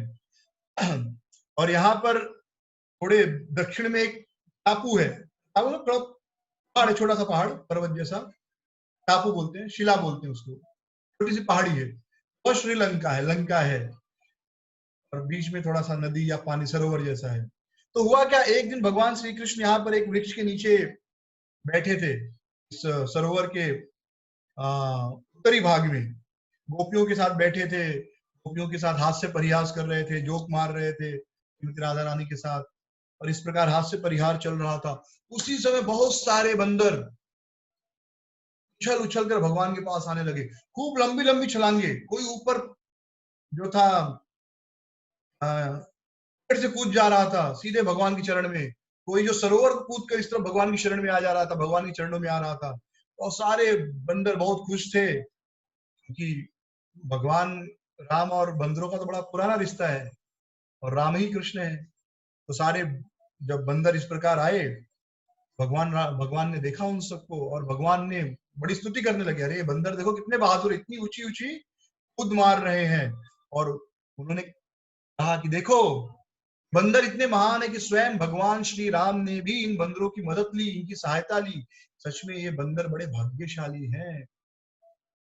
कोई किसी भी शरीर में हो, कैसा भी शरीर हो, भक्ति हर आदमी कर सकता है, कोई भी शरीर वाला कर सकता है, बंदर भी कर सकता है, इंसान भी कर सकता है, गिलहरी भी कर सकती है, गिलहरी भी भगवान की सेवा की। तो ललिता सखी कहने लगी, हमने सुना है कि भगवान राम जो एक महान भक्त थे, हनुमान जी जो कि वानर थे, वे एक कूद मारकर, इन्होंने एक कूद मारी, समुद्र पार करके लंका के दूसरी ओर ले गए। और आज हमने देखा भी है, बंदर देखो कितने उत्साह से, कितनी शक्ति से कूद मारे और सरोवर के दूसरी तरफ आ गए। इस प्रकार ललिता सखी जो है बंदरों की स्तुति करने लगी, राम कथा करने लगी। तो कृष्ण को बड़ा आनंद आया, क्योंकि वही राम है ना, तुमको खुशी हुई। और बहुत स्वाभाविक है, देखिए भगवान भी व्यक्ति है, तो जब उनकी स्तुति होती है तो उनको भी आनंद आता है, इसलिए भगवान की स्तुति करनी चाहिए। कोई निराकार पत्थर लाइट नहीं है कि आप गाली दो या स्तुति करो, कुछ नहीं होता। नहीं, स्तुति करके करने पर भगवान को भी अच्छा लगता है, बहुत स्वाभाविक है। तो कृष्ण बहुत खुश हुए, बोले अरे पता है तुम लोगों को, बहुत प्राइड में आके, कि त्रेता युग में जो राम है ना, वो मैं ही था, और मैंने ही सारी लीलाएं की। तो ललिता सखी ने भगवान राम की पहले तारीफ की, और फिर कहा तुम झूठे हो, तुम राम हो ही नहीं सकते, हम जानते तुम झूठ बोलते हो, हाँ तुम्हारे अंदर शक्ति ही नहीं राम की। राम तो धर्मात्मा थे, महात्मा थे, एक पत्नी व्रत थे, तो चोरी करते हो, गोपियों के साथ नाचते हो, बोल कितना फर्क है। अगर कृष्ण कहे कि मैं ही राम था, तो गोपियां तो भरोसा नहीं करेंगी ना। हाँ, कहा कृष्ण हजारों गोपियों के साथ, लाखों गोपियों के साथ नाच रहे हैं, कहा चोरी कर रहे हैं, कहा झूठ बोल रहे हैं, कहा राम झूठ नहीं बोलते, केवल एक पत्नी के साथ है, कितना अंतर है। कृष्ण मुस्कुराया और बोले नहीं नहीं, पता नहीं, लेकिन मैं ही राम हूं, और मैंने ही सीता से विवाह किया, धनुष यज्ञ में धनुष तोड़ा जनक महाराज के राज्य में, और फिर सीता से विवाह कर मैं अयोध्या में आया। मेरे पिता ने मुझे वनवास दिया, मैं लक्ष्मण और जानकी के साथ हाथ में धनुष लिए वन को गया, वहां पर रावण ने मेरी प्रिय पत्नी सीता का अपहरण कर लिया, और फिर इन वानरों की सहायता से मैंने इन सभी असुरों का नाश किया। और उस जंगल में जब तक हम रुके थे 14 साल, तब तक भी जितने सारे असुर थे, उन सबको मैंने अपने धनुष बाण से वध किया। पहले मैं जंगलों में धनुष बाण लेकर घूमता था, और उस धनुष बाण को देखकर जो है लोग डरते थे, लेकिन अब मैं धनुष बाण नहीं, बांसुरी लेकर घूमता हूं, और इस बांसुरी से मैं किसी को मारता नहीं, उनका हृदय चोरी कर लेता हूं। मैं आज भी लीलाएं कर रहा हूं, वन में ही लीलाएं कर रहा हूं। राम जी जंगल में किए ना, तो कृष्ण भी सारी लीलाएं जंगल में किए, तो मैं आज भी जंगल में लीलाएं कर रहा हूं, लेकिन अब मैं बांसुरी बजाता हूँ जंगल में, गायें चराता हूँ, और मेरी प्यारी श्रीमती राधिका के साथ रास विहार करता हूँ। तो पहले मेरे हाथ में धनुष बाण था, उससे पूरी दुनिया कांपती थी, लेकिन अब मेरे हाथ में बांसुरी है, जिससे जितने भी सचर हैं, जड़ और चेतन, वे सब अब हिलते हैं, लेकिन प्रेम से हिलते हैं, यानी नाचते हैं। हाँ, जब मेरे बांसुरी की मधुर ध्वनि सुनते हैं, तो इतना सुंदर सुन के तो मन कितना खुश हो जाता है। ललिता जी खुश हुई, लेकिन बोली नहीं नहीं, आप आपकी बातों पे हमको भरोसा नहीं है। हाँ, यदि तुम भी राम जैसा कोई साहस दिखा सको, जैसे राम ने किया, बड़ा ब्रिज बनाया, पुल बनाया, तो हम आपको भी मान लेंगे कि आप ही राम थे। तो कृष्ण ने कहा ठीक है, मैं इस सरोवर के ऊपर एक ब्रिज बनाऊंगा। और ललिता की बात सुनने के पश्चात श्री कृष्ण ने सभी बंदरों को एकत्रित किया और उन बंदरों से कहा, अपनी बांसुरी बजाई, सारे बंदर एकत्रित हो गए और सारे बंदरों से कहा कि जाओ पत्थर लाओ और इस सरोवर के ऊपर एक सुंदर जो है सेतु बनाओ। सारे वानर यहाँ वहां से गए, जो भी पत्थर मिला उनको उन्होंने सेतु सरोवर के ऊपर रखा और एक सुंदर ब्रिज जो है सेतु बंद बन गया गोपियों के देखते देखते। और दूसरी तरफ फिर भगवान श्री कृष्ण ने रामेश्वर महादेव की स्थापना की राम भाव में। यह जो है सुंदर स्थान है, इस कुंड को लंका कुंड भी कहते हैं। यह सुंदर स्थान है, यहाँ भगवान श्री कृष्ण राम के भाव में आकर समुद्र ब्रिज सेतु निर्माण का लीला किए। तो यह भी सुंदर स्थान है, कभी जाएंगे तो दर्शन करेंगे काम्य वन में इन सभी सुंदर स्थानों का और भगवान की इन सभी लीलाओं को स्मरण करेंगे, इन सभी लीलाओं का आनंद लेंगे। इसके पश्चात आता है लुक लुकी कुंड, लुका छुपी। तो देखिए, जो लोग कहते हैं कि भगवान निराकार है, भगवान एक ज्योति है, कृष्ण अवतार में भगवान ने सभी धारणाओं को गलत सिद्ध किया। और हम जो कुछ खेलते हैं कूदते हैं, हमारे मन में जितनी भी भावनाएं हैं, आप देखेंगे उन सभी भावनाओं के स्रोत कृष्ण है। तो बचपन में हम सब एक खेल खेलते थे, लुका छुपी का खेल। अब देखेंगे कृष्ण उसके आदि प्रणेता है, कृष्ण लुका छुपी खेला करते थे। तो यहाँ पर बहुत सुंदर स्थान है, जल की यहाँ पर कुंड है, यहाँ पर पर्वत है, उसमें गिरियों में भगवान लोग छुप जाते थे और सखाओं के साथ सखियों के साथ लुका छुपी का खेल खेला करते थे। तो ऐसा होता था कभी कभी कृष्ण गाय चराते हुए अपने दोस्तों को धीरे से छोड़ देते थे कि अपनी गर्लफ्रेंड को मिलने जाना है। हाँ, तो गर्लफ्रेंड को मिलना है तो फिर सबको साथ में लेके नहीं जा सकते ना, दोस्तों को तो नहीं लेके जा सकते, मित्रों को तो नहीं लेके जा सकते। तो चुपचाप एकदम धीरे से स्लिप कर देते थे, धीरे से निकल जाते थे और यहाँ पर आकर वे गोपियों से मिलते थे और गोपियों के साथ यहाँ पर लुका छुपी खेला करते थे। तो गोपियां अपनी आंखें बंद कर लेती थी, तो कृष्ण जो है यहाँ आसपास में कहीं गुफा होती थी उसमें जाकर छुप जाते थे। और ऐसा छुपते थे, गोपियां ढूंढ रही है ढूंढ रही है ढूंढ रही है, लेकिन गोपियां उनको ढूंढ नहीं पाती थी। जब वो घूम नहीं पाती थी, बहुत देर तक कृष्ण को ढूंढ नहीं पाती थी, तो उनका मन एकदम विचलित हो जाता था और वे आंख बंद कर सोचने लगती थी, अरे हमारे प्यारे कृष्ण कहाँ गए, हमारे प्राण मोहन, हमारे प्रियतम कहाँ गए, हमें छोड़कर कहाँ गए। और इस प्रकार वो कृष्ण का ध्यान करने लगती थी। इसलिए यहाँ पर एक ध्यान कुंड भी है, तो लुका लुकी कुंड है, यहाँ पर ध्यान कुंड भी है।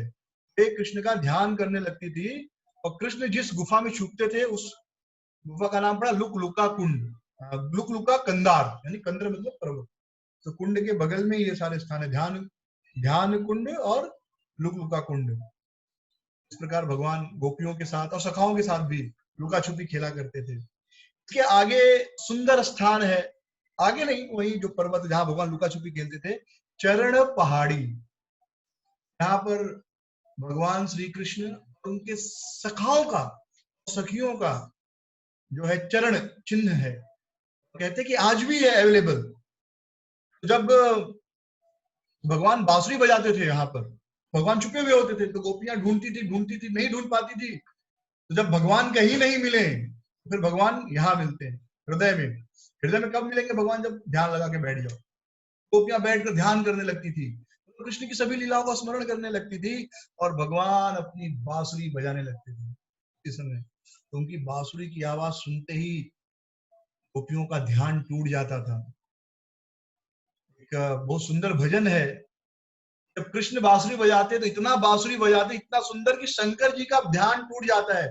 शंकर जी हमेशा ध्यान में रहते हैं ना, लेकिन इतनी सुंदर बांसुरी सुनते हैं तो उनका भी ध्यान टूट जाता है और वो बांसुरी सुन के नाचने लगते हैं और इतना उत्साह में नाचते हैं, इतना उत्साह में नाचते हैं कि एक तो वैसे बहुत कम कपड़ा पहनते हैं, खाली चरवाक पहनते हैं, खाली कमर के नीचे का इलाका ढकते हैं, बाकी ऊपर ज्यादा कुछ पहनते नहीं। तो इतना उत्साह में नाचने लगे कि वो गिर गया, पूरे नग्न हो गए शिव जी। लेकिन फिर भी इतने खुश थे, उनको होश ही नहीं रहा कि मेरा कपड़ा गिर गया और नाच रहे थे। ये है कृष्ण के बांसुरी की ताकत। गोपियों का ध्यान जो है टूट गया और सारी गोपियां कृष्ण जहां से बांसुरी आ रही थी दिशा में दौड़ी और सखाओं ने भी बांसुरी की आवाज सुनी, वो भी उस दिशा में दौड़े और इस बांसुरी की आवाज सुनकर जो पहाड़ी थी, पर्वत थी, वो पिघल गई।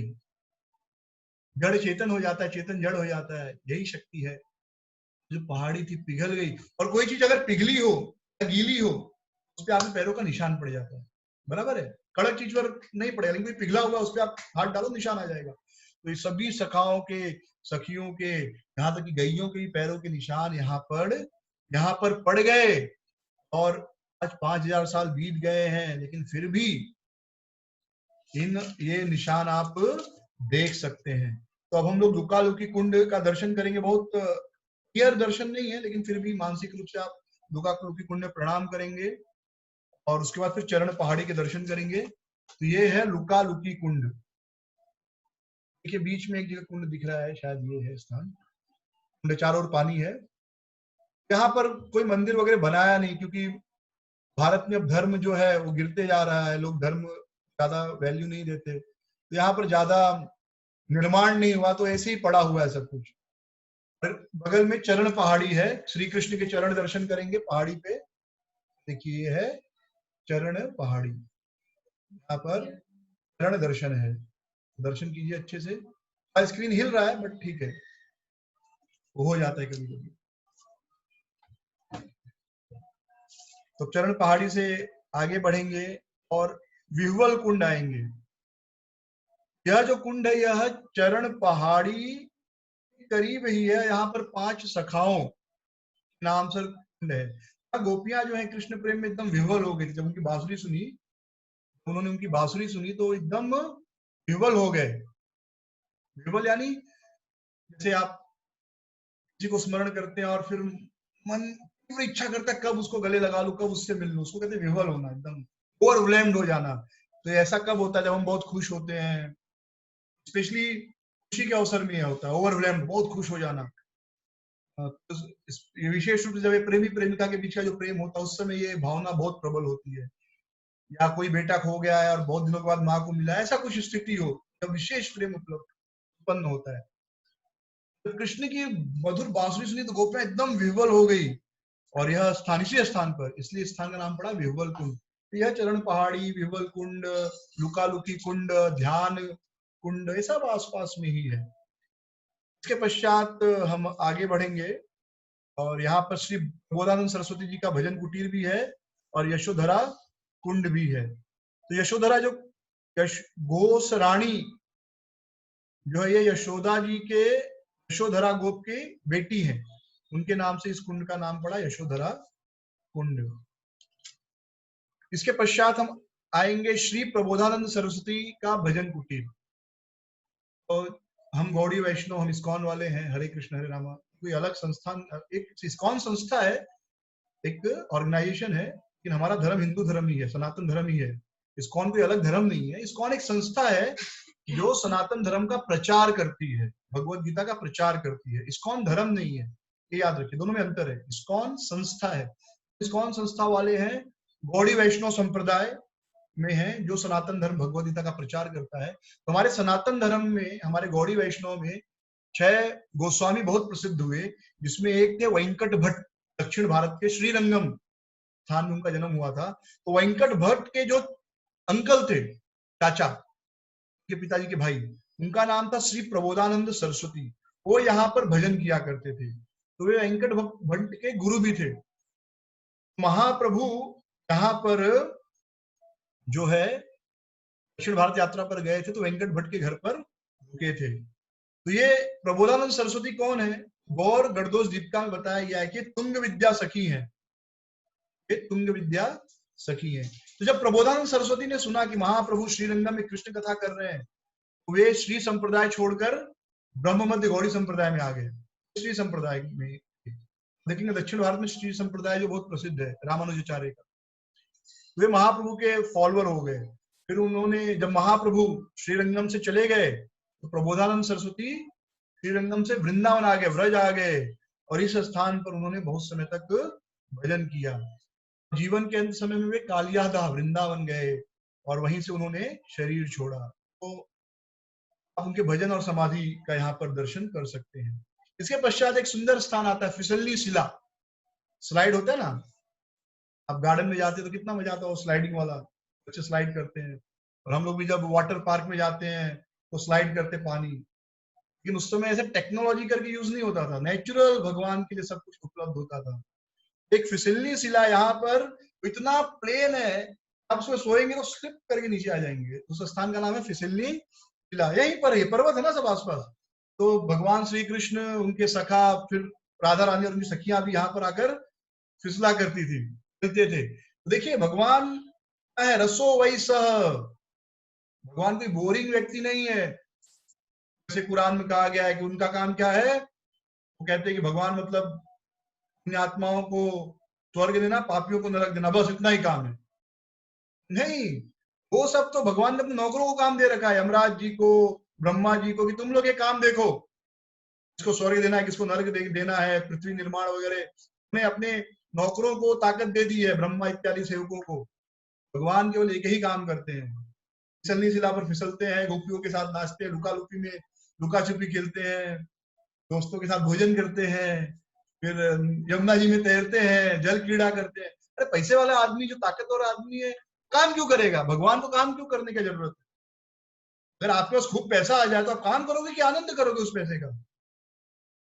आजकल के बेवकूफ है, पैसा आके भी काम ही करेंगे वो, ऐसे भी शरीर बूढ़ा हो जाते तो क्या आनंद करेंगे। लेकिन भगवान तो हमेशा नव यौवन है, हमेशा जवान है, आनंद करते हैं। इससे सिद्ध होता है कृष्ण भगवान, और कोई भगवान हो ही नहीं सकता। भागवतम में जो असली वर्णन है भगवान का, वही असली है। बाकी सब ग्रंथों में खाली थोड़ा थोड़ा बताया गया है, कुरान, बाइबल, बाकी जगह पृथ्वी बनाया, सूरज बनाया, चंद्रमा बनाया, ये सब भगवान का काम है ही नहीं। वो तो अपने नौकरों को ताकत दे दिए, देवी देवताओं को ताकत दे दिए, थोड़ा मैंने आपको ताकत दिया, आप बनाओ ये सब, मुझे मेरे पीछे मत आओ, मेरे पास बहुत काम है, मुझे पूरा दिन खेलना है। देखिए उस आदमी को कोई नौकरी धंधा नहीं करना है, पूरा दिन केवल खेलना है, वही भगवान। और ना उसको सर दर्द होता है, ना पेट दर्द होता है, वही भगवान हो सकता है, कोई भगवान हो ही नहीं सकता। कृष्णस्तु भगवान स्वयं। आप किसी भी कॉमन सेंस यूज कीजिए, शास्त्र यूज कीजिए, कृष्ण के अलावा कोई भगवान हो ही नहीं सकता। तो यहाँ पर भगवान फिसला करते थे, फिसलनी की। और भगवान जब गाय चराने आते थे यहाँ पर, तो गायें चरती थी और भगवान यहाँ पर फिसलनी शिला में फिसला करते थे। इसके आगे बहुत सुंदर एक स्थान है, व्योमासुर की गुफा। तो फिसलनी शिला पे हम सब लोग मानसिक रूप से फिसलेंगे, जरा सब लोग आनंद लीजिए, बूढ़े लोग संभाल कर। हाँ, फिसलनी शिला पर फिसलेंगे, देखिए कितने आनंद से फिसल रहे हैं। ऐसा एक ही जगह नहीं है, ऐसे 3-4 जगह है, 5 जगह है, बहुत स्लिपरी है, आप फिसल सकते हैं। ये भगवान का काम है, केवल आनंद मनाना, ओ सूरज बनाना, चंद्रमा बनाना, पापियों को सजा देना, पुण्यात्माओं को स्वर्ग देना, ये सब काम उन्होंने अपने नौकरों को दे दिया है। तो कोई भी पूछे भगवान कौन, मतलब कृष्ण भगवान, और कोई भगवान हो ही नहीं सकता। जिसके पास पैसा है, शक्ति है, अच्छा शरीर है, वो आनंद करेगा कि ये सब पापी पुण्य स्वर्ग नरक के चक्कर में पड़ेगा? तो भगवान के भक्त भी यही जीवन चाहते हैं, ऐसा जीवन जिसमें बस फिसलनी शिला पर फिसलना हो, लुका लुकी कुंड है तो वहां पर छुपना हो, और यमुना जी में नहाना हो, और यमुना जी में खूब खेलना हो, गाय चराते हुए अलग अलग फल खाना हो, पेड़ों में चढ़ना हो। यही जीवन है, यही जीवन चाहिए। बाकी इस दुनिया में कोई जीवन नहीं है। लोग 15-20 साल तक पढ़ाई में जिंदगी बिता देते हैं, अगले 25-30 साल तक नौकरी धंधा, तब तक बूढ़े हो जाते हैं, फिर मृत्यु का इंतजार कर रहे होते हैं। बस अब तो रिटायर हो गया हूँ, सुबह उठ के लंच ब्रेकफास्ट डिनर, इसमें जिंदगी बीत जाती है, मृत्यु आकर लेकर चली जाती है, खत्म, कोई जीवन नहीं। असली जीवन ये है। यहाँ आगे एक सुंदर स्थान है, व्योमासुर की गुफा। व्योमासुर की गुफा का दर्शन करेंगे तो यहाँ बड़ी सुंदर लीला हुई व्योमासुर की गुफा में। तो इस स्थान को मेधावी मुनि यहाँ पर तपस्या किए थे, इस व्योमासुर की गुफा पर भी। तो यहाँ पर बलदेव प्रभु का भी पैरों का चिन्ह है, चरण चिन्ह है, बलदेव जी का चरण चिन्ह है।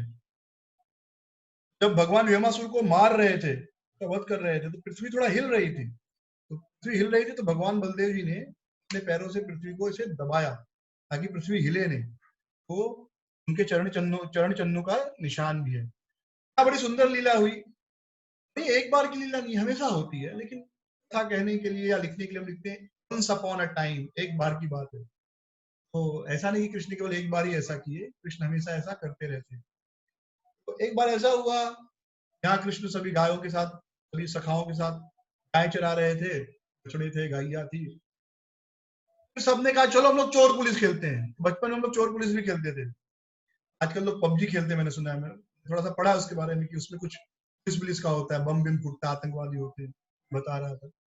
पहले बच्चे ऐसे चोर पुलिस, लुका छुपी और बहुत सारे खेल खेलते थे। तो सामान खरीदने की जरूरत नहीं, जो लोकल अवेलेबल है उसमें ही हो जाता था। तो लुका छुपी, तो भगवान ने कहा चलो हम लोग चोर पुलिस खेलेंगे। चोर पुलिस क्या खेल होगा, कैसे खेल होगा? कृष्ण बोले मैं जज बनूंगा, कुछ लोग पुलिस बनेंगे, कुछ लोग चोर बनेंगे, बाकी के सब लोग क्या बनेंगे, गाय बनेंगे, बछड़ा, भेड़ बनेंगे जो घास खा रहे हैं। इस प्रकार तय हो गया। कुछ लोग जो है बछड़ा बन के या भेड़ बनकर घास खाने लगे, हरी हरी घास खाने लगे। उसके पश्चात कुछ लोग उनकी रखवाली कर रहे थे, तो और कुछ लोग चोरी करने के लिए थे। जो लोग रखवाली कर रहे थे उन्होंने कृष्ण से शिकायत की। कृष्ण जज बने थे कि हमारी गाय चोरी हो गई, हमारी भेड़ें चोरी हो गई है, कुछ लोगों ने हमारी भेड़ें चोरी की। कृष्ण ने कहा अच्छा। उन्होंने कहा ठीक है, इसका हम जांच करेंगे। तो उसी समय क्या हुआ था, व्योमासुर, ये कृष्ण का एक सेवक था, असुर था, व्योम असुर, उसका नाम था व्योम, और वो असुर था इसलिए व्योमासुर हो गया। तो व्योमासुर ने कहा, व्योमासुर आया था कृष्ण को मारने। वह भी एक ऐसे ही उनके ग्रुप में दोस्त बनकर मिल गया, मित्र बन के, चलो मैं भी मिल जाता हूँ। और उसने धीरे धीरे करके सभी बच्चों को, भेड़ों को धीरे धीरे करके गुफा में चुरा लिया। फिर कृष्ण ने देखा अरे ये तो अपना मित्र नहीं है, ये तो कोई असुर लगता है। भगवान समझ गए, पहचान गए। फिर कृष्ण ने देखा अरे सारे सखा गायब हो गए सारे भेड़े गायब, और चोर लोग कह रहे हमने नहीं चुराया है, कोई दूसरा ही चोर आया है। कृष्ण ने देखा ये चोर है, असली चोर। फिर भगवान ने क्या किया, व्योमासुर को वहां पर उससे युद्ध किया और उसको मार दिया, और फिर सभी बालकों को उस गुफा से बाहर निकाला। तो श्रीमद् भागवतम में सुंदर ये लीला है व्योमासुर की। तो ये व्योमासुर का जो है ये गुफा यहाँ पर है। और फिर व्योमासुर को मारने के बाद सभी बालक यहाँ पर एक क्षीर सागर है, मतलब एक कुंड है, वहां पर स्नान किए और भोजन किए। हाँ, तो भगवान जहाँ भोजन किए स्थान कहलाया भोजन थाली। तो वहां पर अभी भी देखेंगे आप, तो एक थाली का निशान है, कप रखे उसका निशान है। तो भगवान वहां भोजन किया और क्षीर सागर पे स्नान किए। तो हमने अभी व्योमासुर की गुफा का दर्शन किया, तो फिसलनी शिला दर्शन हो गया। अब व्योमासुर की गुफा देखिए, ऐसे जगह पे है, ऐसे खतरनाक जगह पे व्योमासुर की गुफा है। दर्शन करिए सब लोग। यहाँ पर ही भगवान ने वो लीला की थी व्योमासुर की। और फिर यहाँ पर बलदेव जी के चरण चिन्ह दर्शन करेंगे सब लोग, मानसिक रूप से प्रणाम कीजिए। ये दिख रहा है चरण चिन्ह है, बलदेव जी का चरण चिन्ह है, प्रणाम कीजिए बलदेव जी को। इसके बाद हम लोग अब भोजन थाली के दर्शन करेंगे, जहां पर भगवान खाना खाए थे, भोजन किए थे। तो आप लोग भी मानसिक रूप से वहां पर भगवान को भोग लगाइए। आपको 10 सेकंड, 10 सेकंड बहुत होते हैं, तो 10 सेकंड मैं कुछ बोलूंगा नहीं, दर्शन कीजिए और यहाँ पर 10 सेकंड में आप भगवान को भोग लगाइए। अपना मन पसंद जो भी है भगवान का मन पसंद अर्पित कीजिए, बड़े प्रेम से भगवान को खिलाइए, भोजन अर्पित कीजिए। ओके। और ये भोजन थाली को दर्शन किया हमने। और यहाँ पर जो है आप देखेंगे, नीचे देख रहे हैं यहाँ पर प्लेट का निशान है, प्लेट इत्यादि का निशान है भोजन थाली का। और यहाँ पर भोजन थाली मंदिर का दर्शन देखिए, और भोजन थाली मंदिर में भगवान का दर्शन, सुंदर दर्शन है, क्लोज है। हाँ। भोजन थाली में गए हम सब, कृष्ण को अपने हाथों से भोजन कराया। सोच के ही मन कितना प्रसन्न होता है, वो दिन जब आएगा सच में भगवान के साथ बैठकर खाएंगे और उनको खिलाएंगे, कितना आनंद आएगा। लेकिन थोड़ा तपस्या, उसके पहले तपस्या करनी पड़ेगी। कोई भी चीज फ्री में नहीं मिलती, नथिंग इज फ्री। तो अभी हमने गोपीनाथ जी के दर्शन किए, जो अर्चा विग्रह थे गोपीनाथ जी थे वहां भोजन थाली में। और इसके पास शांतनु कुंड है, तो हमने दर्शन किया था शांतनु कुंड का। तो ये सब एरिया बगल बगल में है, शांतनु कुंड है, यहाँ शांतनु महाराज ने तपस्या की थी। इस प्रकार हमारी काम्यवन की परिक्रमा भी होती है। काम्यवन धाम की जय। अब हम काम्य वन के जो आसपास, यानी तो परिक्रमा करते वक्त जो स्थान का दर्शन हुआ उसका दर्शन किया। अब काम्य वन के आसपास कुछ स्थान है छोटे छोटे, स्थानों का नाम और थोड़ा बहुत उनके बारे में थोड़ा दर्शन करेंगे, थोड़ा सुनेंगे। एक आता है धुलेड़ा गांव, यहाँ पर सखियां कृष्ण सखा गाय लेकर जाते थे। मक्खी आ गई। तो सखा गाय लेकर जाते थे और इतनी सारी गायें होती थी, उन गायों के चलने से इतना धूल उड़ता था। तो सखियों को पता चल जाता था, ब्रजवासियों को पता चल जाता था कि कृष्ण या तो जा रहे हैं या आ रहे हैं, इतनी धूल उड़ती थी, इसलिए इसका नाम पड़ गया धुलेड़ा गांव।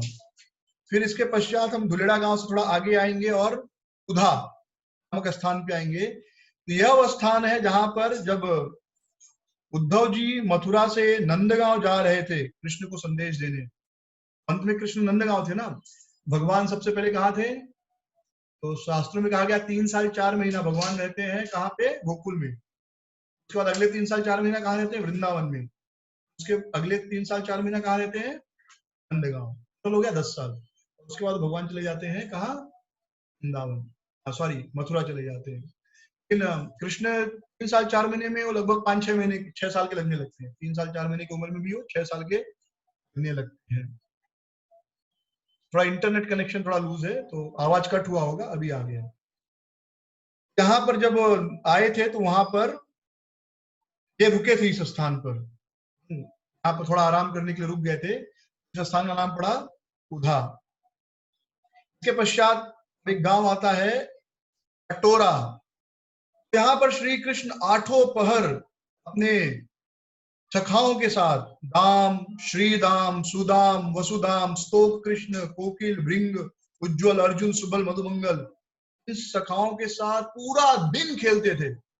भी हमने चर्चा की ना, भगवान मतलब वो आदमी जो पूरा दिन खेले और थके नहीं, बीमार नहीं पड़े, वही भगवान हो सकते। यहाँ पर दिन दिन भर खेलते रहते थे बिना किसी चिंता की कि कल क्या होगा। तो भगवान यहाँ दिन भर खेलते रहते थे। तो कटोरा का मतलब होता है पूरा दिन इंगेज रहना खेल खेलने में, पूरे दिन व्यस्त रहना खेल खेलने में, आनंद लेने में। तो यहाँ पर कृष्ण 8 पहर खेल खेला करते थे अपने सखाओं के साथ, इसलिए इस स्थान का नाम पड़ा अटोरा। इसके पश्चात आगे एक गांव है गजेरा। यह जो गांव है यह लगभग 3-3.5 किलोमीटर है काम्यवन से। और यहाँ पर राधा रानी की 2 सखियां, रंग देवी और सुदेवी, भगवान की राधा रानी की 8 मुख्य सखियां हैं राधा रानी की, उसमें ट्विंस है 2, रंग देवी और सुदेवी। इनका ये जन्म स्थान है गजेरा। इनके पिताजी का नाम था रंगसार गोप और माँ का नाम था करुणा गोपी। तो यह स्थान जो है यहाँ पर रंग देवी और सुदेवी प्रकट हुई थी। इसके पश्चात आगे हम बढ़ेंगे और आएगा सुनहरा गांव। तो सुनहरा गांव जो है यह काम्यवन के पूर्व में है। यहाँ पर श्रीमती राधा रानी ने शंकर, भगवान शंकर जी को सोने का हार अर्पित किया था। जब वे शिव जी की पूजा कर रही थी तो सोने का हार अर्पित किया था। सोने का हार यानी सुनहरा रंग का होता है, इसलिए इस गांव का नाम पड़ गया सुनहरा गांव। यहाँ पर जो पर्वत है उसे कहते हैं सुवर्णाचल पर्वत। इसके पश्चात एक स्थान आता है कदम्ब खंडी। ये सुनहरा गांव के पश्चिम दक्षिण दिशा में है। यहाँ पर बहुत सारे कुंज हैं कदम्ब वृक्षों के, और यहाँ पर रास मंडल है और रत्न कुंड है। तो भाद्र महीने के चतुर्दशी में, चतुर्दशी के दिन यहाँ पर रास लीला होती है। और जो नाभ जी थे, श्री नाभ जी करके, नाभा जी करके बहुत बड़े भगवान के भक्त हुए, यहाँ पर वो भजन किया करते थे। उनका पहले का नाम था चतुर चिंतामणि।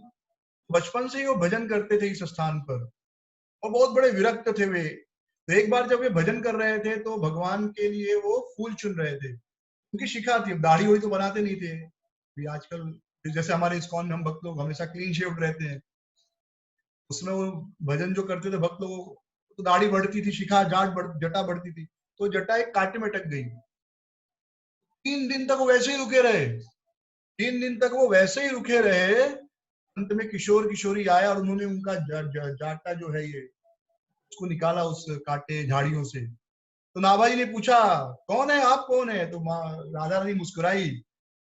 हाँ, और उसके पश्चात दोनों जो है अदृश्य हो गए और इस प्रकार नाभा जी को इसी स्थान पर दर्शन मिला किशोर किशोरी का स्तंभ खंडी में। फिर आता है ऊंचा गांव, यह श्रीमती ललिता देवी राधा रानी की जो सबसे प्रिय सहचरी है, ललिता देवी, ललिता और विशाखा मुख्य है, लेफ्ट राइट।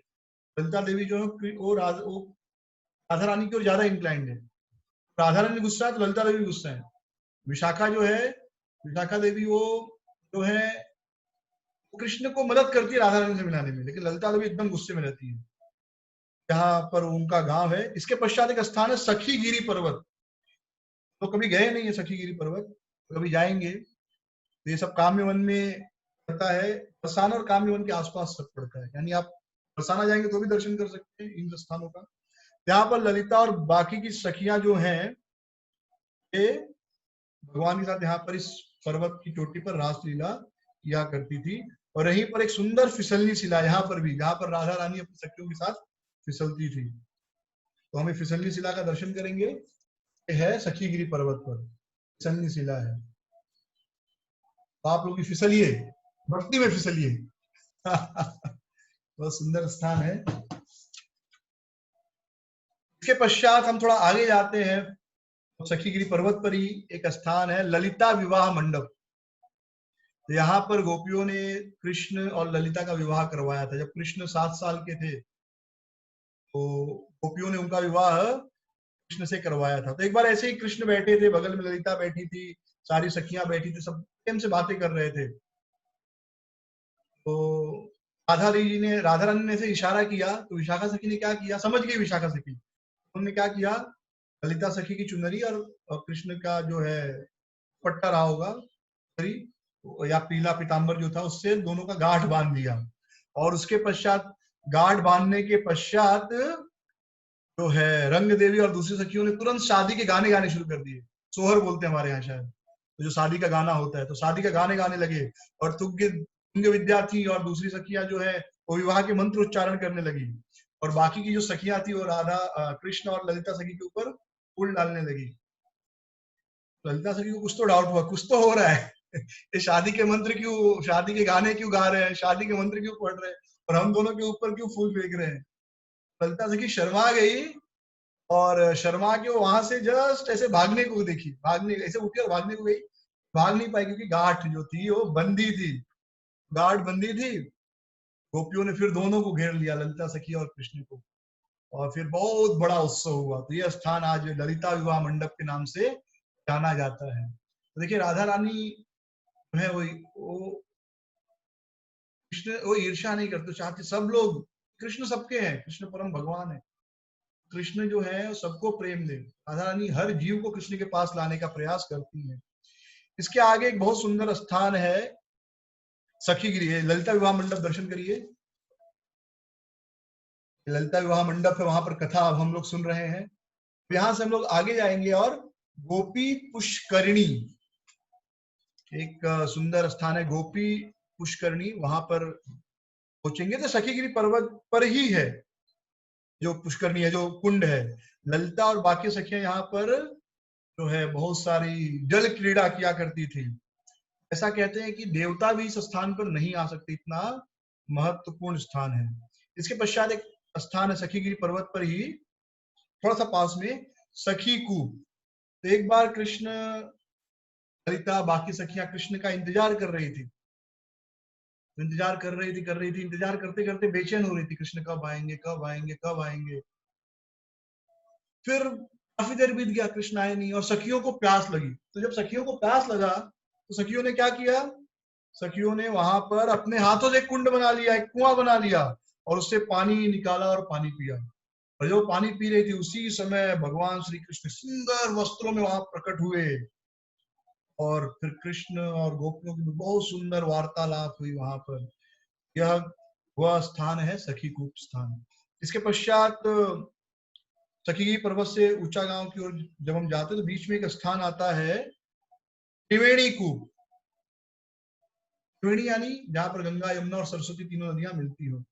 एक बार गोपियों को इच्छा हुई, बहुत तीव्र इच्छा हुई कि हम माघ महीने में, जो कि जनवरी फरवरी के बीच में पड़ता है, कि हम सब जाएं और त्रिवेणी में स्नान करें, जहां गंगा यमुना और सरस्वती तीनों नदियां मिलती हैं। ऐसी उनकी तीव्र इच्छा हुई। जब ऐसी इनकी इच्छा हुई, कृष्ण अपनी गर्लफ्रेंड्स को कहीं थोड़े दूर जाने देंगे। तुरंत उन्होंने क्या किया, उन्होंने स्मरण किया और तुरंत उस स्थान से तीनों नदियां, गंगा, यमुना और सरस्वती प्रकट हो गई और गोपियों ने वहां पर स्नान किया। तो ऐसा कहते हैं यहाँ पर स्नान करने से, प्रयागराज में स्नान करने का फल प्राप्त होता है। अगर कोई इस कुंड के पास की मिट्टी भी अपने सर पे लगा ले तो भी बहुत पुण्य है। तो फिर स्नान करना तो बहुत ही विशेष है। हम सब लोग मानसिक रूप से त्रिवेणी कुंड में स्नान करेंगे। और इसके आगे हम आएंगे, अब दाऊ जी मंदिर पड़ता है एक सुंदर स्थान, उसके आगे पड़ता है ललिता स्थल और फिर है देह कुंड। तो ये स्थानों का हम दर्शन करेंगे और परिक्रमा भी करेंगे। तो दाऊ जी का मंदिर है, बाहर से दर्शन देखिए, दाऊ जी का मंदिर, फिर ललिता जी का स्थल है